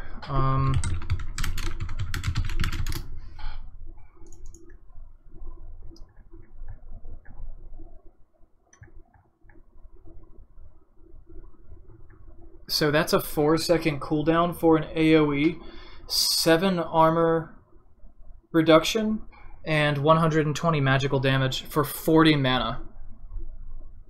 Like, that's absurdly good. You can just you never want to not cast that ability. That's probably, and you'll have it all really early. You'll have it by level 15. So that's actually really good. That's good to the point where you want to start getting like magic damage increasing items. So Vengeance aura damage or minus 4-second magic missile cooldown. So Vengeance aura, I'm pretty sure it's primary damage.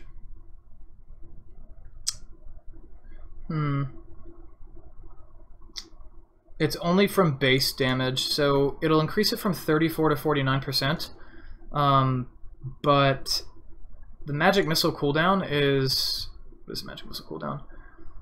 It goes from 10 to 6 seconds, and then if you go for the spell immunity, which I think spell immunity is always going to be better than the damage, then you're going to be doing a pretty significant, like you're just always going to be able to stun someone for 2 seconds or 1.8 seconds, and 1.8 seconds of stun time while someone is BKB'd is a long time, because that's time in a BKB they'll never get back.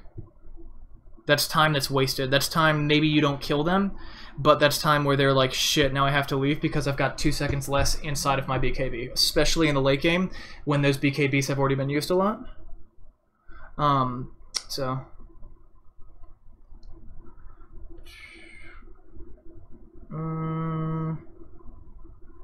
I still think I think you go for 90 GPM here, but the EXP was better with Veno. Does Veno get nerfed? Base damage reduced by 3, and Veno can now Venomous Gale can be dispelled.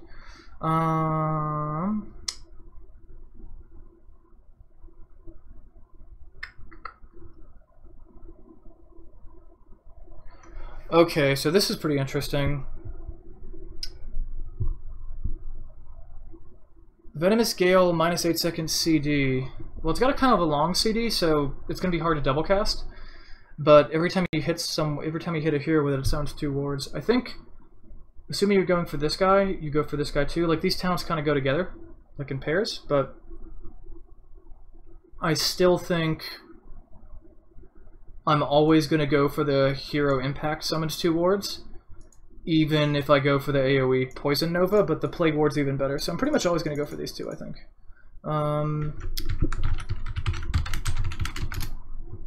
Let's take a look at Venomancer. Yeah, the duration's 16 seconds actually, so that's a pretty solid increase.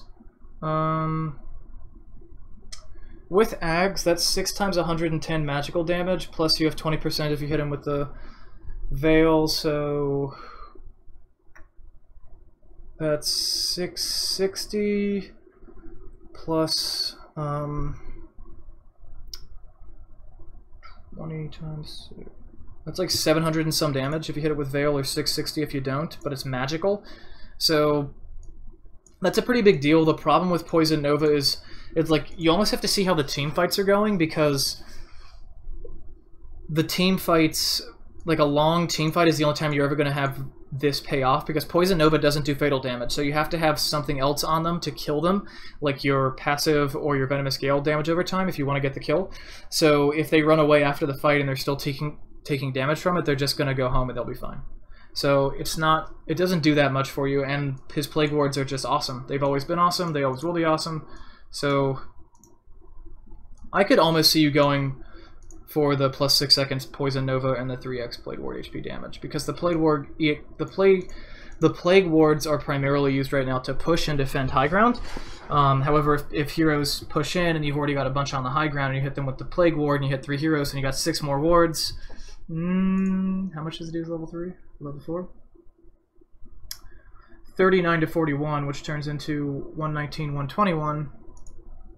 I think you still go for the Gale here. Like, it's not even like that it's balanced. Like, the direction that you can take him in is so much better than the other.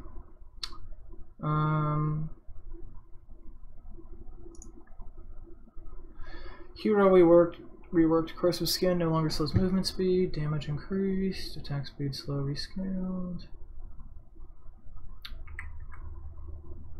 So Poison Attack and Nether Toxin are basically, or Corrosive Skin and Poison Attack are basically the same thing. Nether Toxin is now an AoE. It's pretty cool.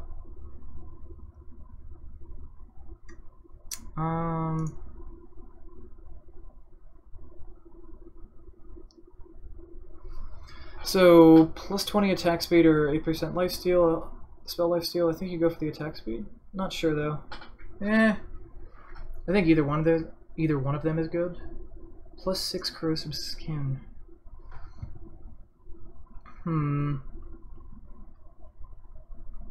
Corrosive skin damage increase in attack slow rescaled. So that brings it up to 38. I think you might actually go for attack range there. Normally I'm not really impressed with attack range, but Viper has low attack range anyway, so you might go for it there. Also, I don't really like going for the thing that Dragonlance built into, Hurricane Pike. So I don't like building Dragonlance as much, so Thing is, both of these talents make you more tanky when you're attacking buildings, when you're pushing. They make you tankier. One of them does so by positioning you correctly. One of them does so by making you actually more tanky. I'm probably going to prefer actually more tanky, and recommend you do the same, because if you screw up, it's not as big of a deal. Plus 100 Viper Strike DPS.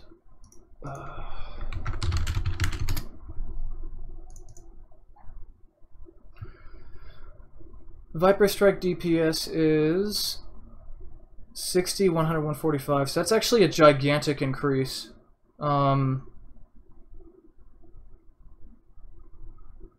So Ag's Viper Strike with the talent might become a thing soon.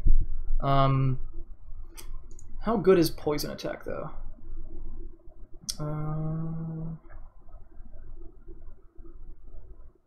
So for each missing health percentage you do damage per second. Wow.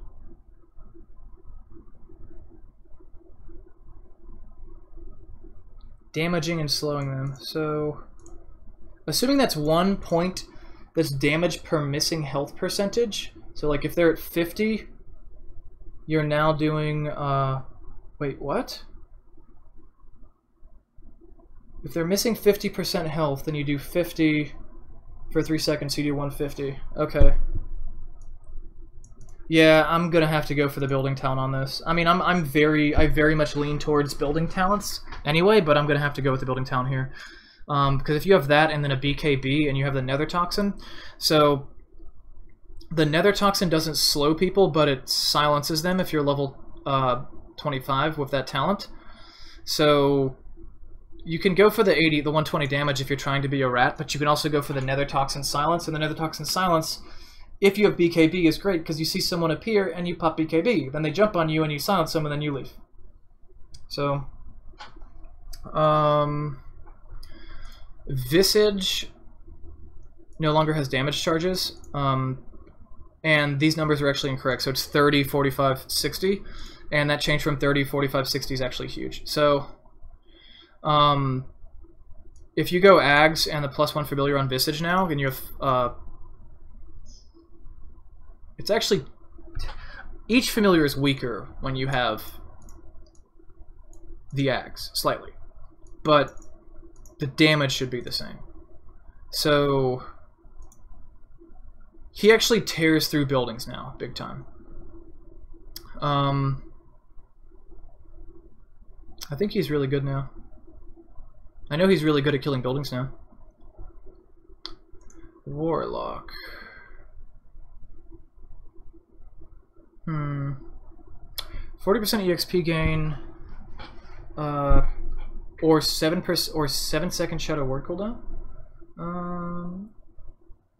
I think you're gonna go with the 40 EXP regardless, and then you're gonna go for 250 AOE for Shadow Word regardless, because golems, I guess it kind of depends on what you're going next, but if you're in a team fight and you die and you have a golem up and you summon a golem when you die, or you get ganked and you summon a golem when you die, then the golem's just going to die in feed 2.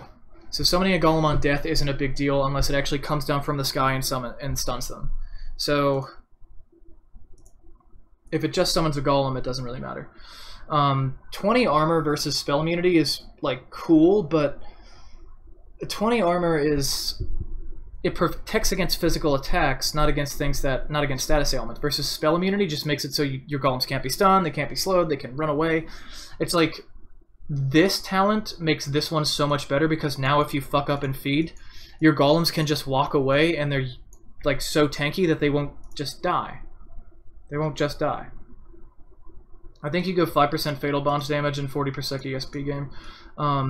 Because cast range shouldn't be that big of a deal because you're a warlock. Like, generally speaking, when people draft warlock, they're going to give you enough time to get all the farm you need for all the items you want, because warlock is like a super greedy support. I would say he's like second greediest support in the game next to Shadow Shaman.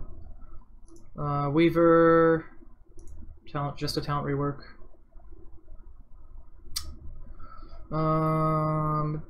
I actually haven't played him since the patch dropped, and now I'm really regretting it because he looks really good. Plus 20 mana break is actually gigantic. That's actually huge. But so is plus 25% EXP gain. So Weaver is now like a boss. Like, Weaver's now really good. Like, really good.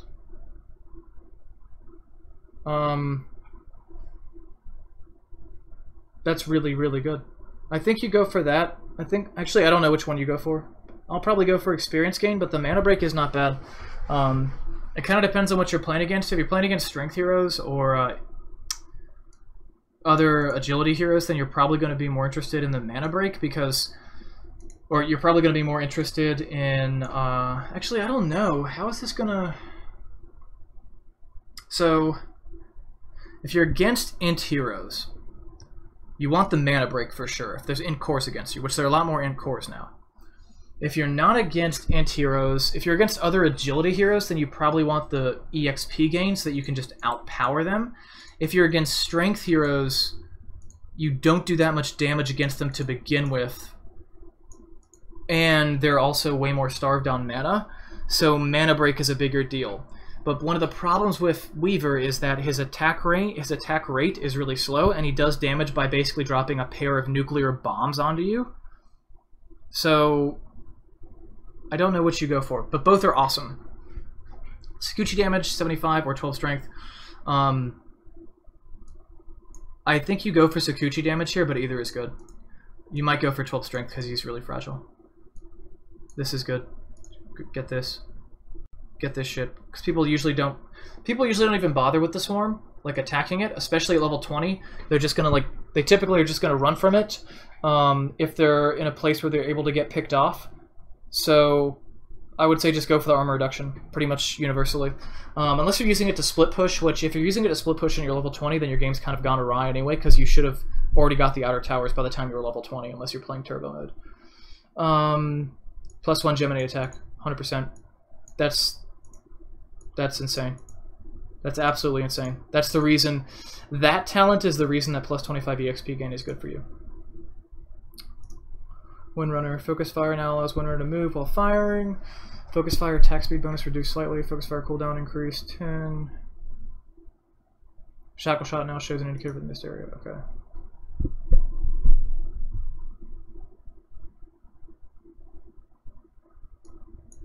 Okay, so that's just mana regen. I don't know why they just don't call it mana regen. Attack range, power shot damage. I think you go for attack range because you don't want to build attack range. Wind Run grants invisibility is really good, but I think 25% cooldown reduction is bigger. 20% mini stun focus fire, and that's actual mini stunts that cancels TPs. You go for that. I think Wind Run is actually like a legitimate carry now. That's weird. Wyvern, significant buff. Level 10, you have the GPM talent now, and it's almost as good as it was before. Yeah, way better. Way better. Big buff. It's crit was just practicing for TI8, guys. Witch Doctor.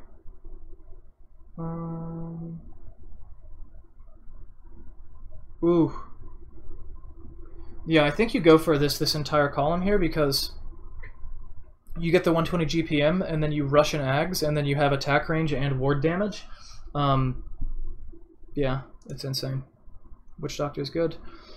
Wraith King, I've already done a guide on him. He's awesome. Huge buff to him. He might actually see some pro play now. And then last and least, Zeus. So now he has experience gain. So Zeus is weird because Zeus is, before these past few patches where we've been getting more spell damage for Int and more Int heroes becoming right-click carries, Zeus was the original hero that was Int and caster-based and not right-click based, but people thought of him as a core. Now with talents, he's kind of making that role back, and they're taking that role back. And I think this EXP gain talent was one that could even go up to 35 or 40. But for the first year he was out, I think the developers were really, I think Ice Frog was hesitant to give him an EXP gain talent because we still saw him and he still saw him as a carry. So 1% static field is that's a huge buff.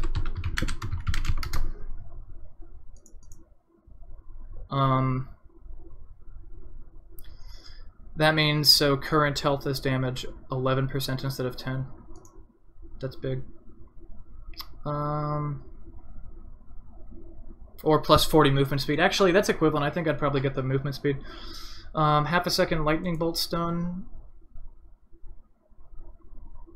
So that goes from 0.2 seconds to 0.7 seconds. It's pretty big. But also 15% cooldown reduction, which would bring the cooldown of Arc Lightning from 1.6 to 1.36. So, how much does that reduce his ult? Thunderbolt becomes 5.1 from 6. His ult goes from 90 to 76.5. And you kind of want an Octarine Ags on this hero in a lot of situations anyway, so cooldown, either of these is good. I would probably go EXP, movement speed. Either of these is good. probably Lightning Bolt Stun is slightly better, but CDR is superior if you don't think you're ever going to get the money to buy an Octarine. If you already have Octarine, then go for the Lightning Bolt Stun. 200 cast range or 170 arc lightning. So the big thing about cast range is it gives you bigger abilities to oh, I forgot, you don't, your Nimbus, like you no longer do more damage with your ulti. So you just go Octarine, you don't go Ags. So you will have an Octarine, so you're more likely, you should go for the stun. So you actually stun things when you lightning bolt them, and it's on a pretty low cooldown. Like, you're gonna rush Octarine, so it's gonna be like 4 and change seconds.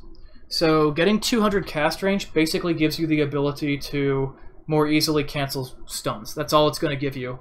And you have 40 movement speed, because you're probably not gonna get the static field talent, so you're gonna be able to get in range. Another thing is, because like Nimbus is good, but it takes 8 hero attacks to destroy, so by the time you're level 25, it's less important, so you're less concerned with getting the money for that, and then you have the money to put places elsewhere, like the Kaya and the Aether Lens. And if you have those two plus an Octarine core, then suddenly you have like a very, very, very large nuke. Like Arc Lightning is doing, it's not doing 145, it's doing closer to 200, and then you add on top of that 170, you're up to like 400. You're up to like 370 per cast of Arc Lightning damage, which has a 3-second cooldown, or it's a 1.3 second cooldown.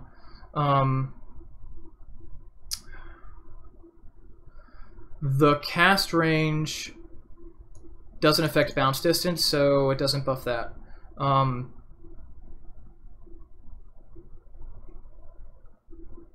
It's also only costs 80 mana. So yeah, I think you're gonna go for like 100% of the time with Zeus. You're gonna go EXP gain talent, movement speed talent, lightning bolt stun talent, arc lightning damage talent, and you're going to build Kaya, like Midas ideally, but Kaya, Aether Lens, and Ags, or Kaya, Aether Lens, Octarine, and then maybe Ags. That's up in the air. Like, I actually don't play Zeus that often, so I don't know how good Nimbus is. How much damage does it do? Oh, cast Lightning Bolt. What's the duration? What's the interval? So 2.5. So 2.5, every 2.25 seconds it casts Lightning Bolt, which has a 0.7 second stun, so it is quite good. The problem is, at level 25, you're probably against someone that's got attack speed high enough to like tear into it.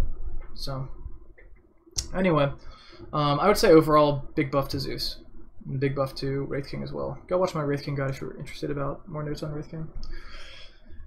Alright, well, I've lost most of my voice, and it's been about 2.25 hours since I started the stream, and I figured I would, because whenever I talk about patch notes, I tend to lose my voice.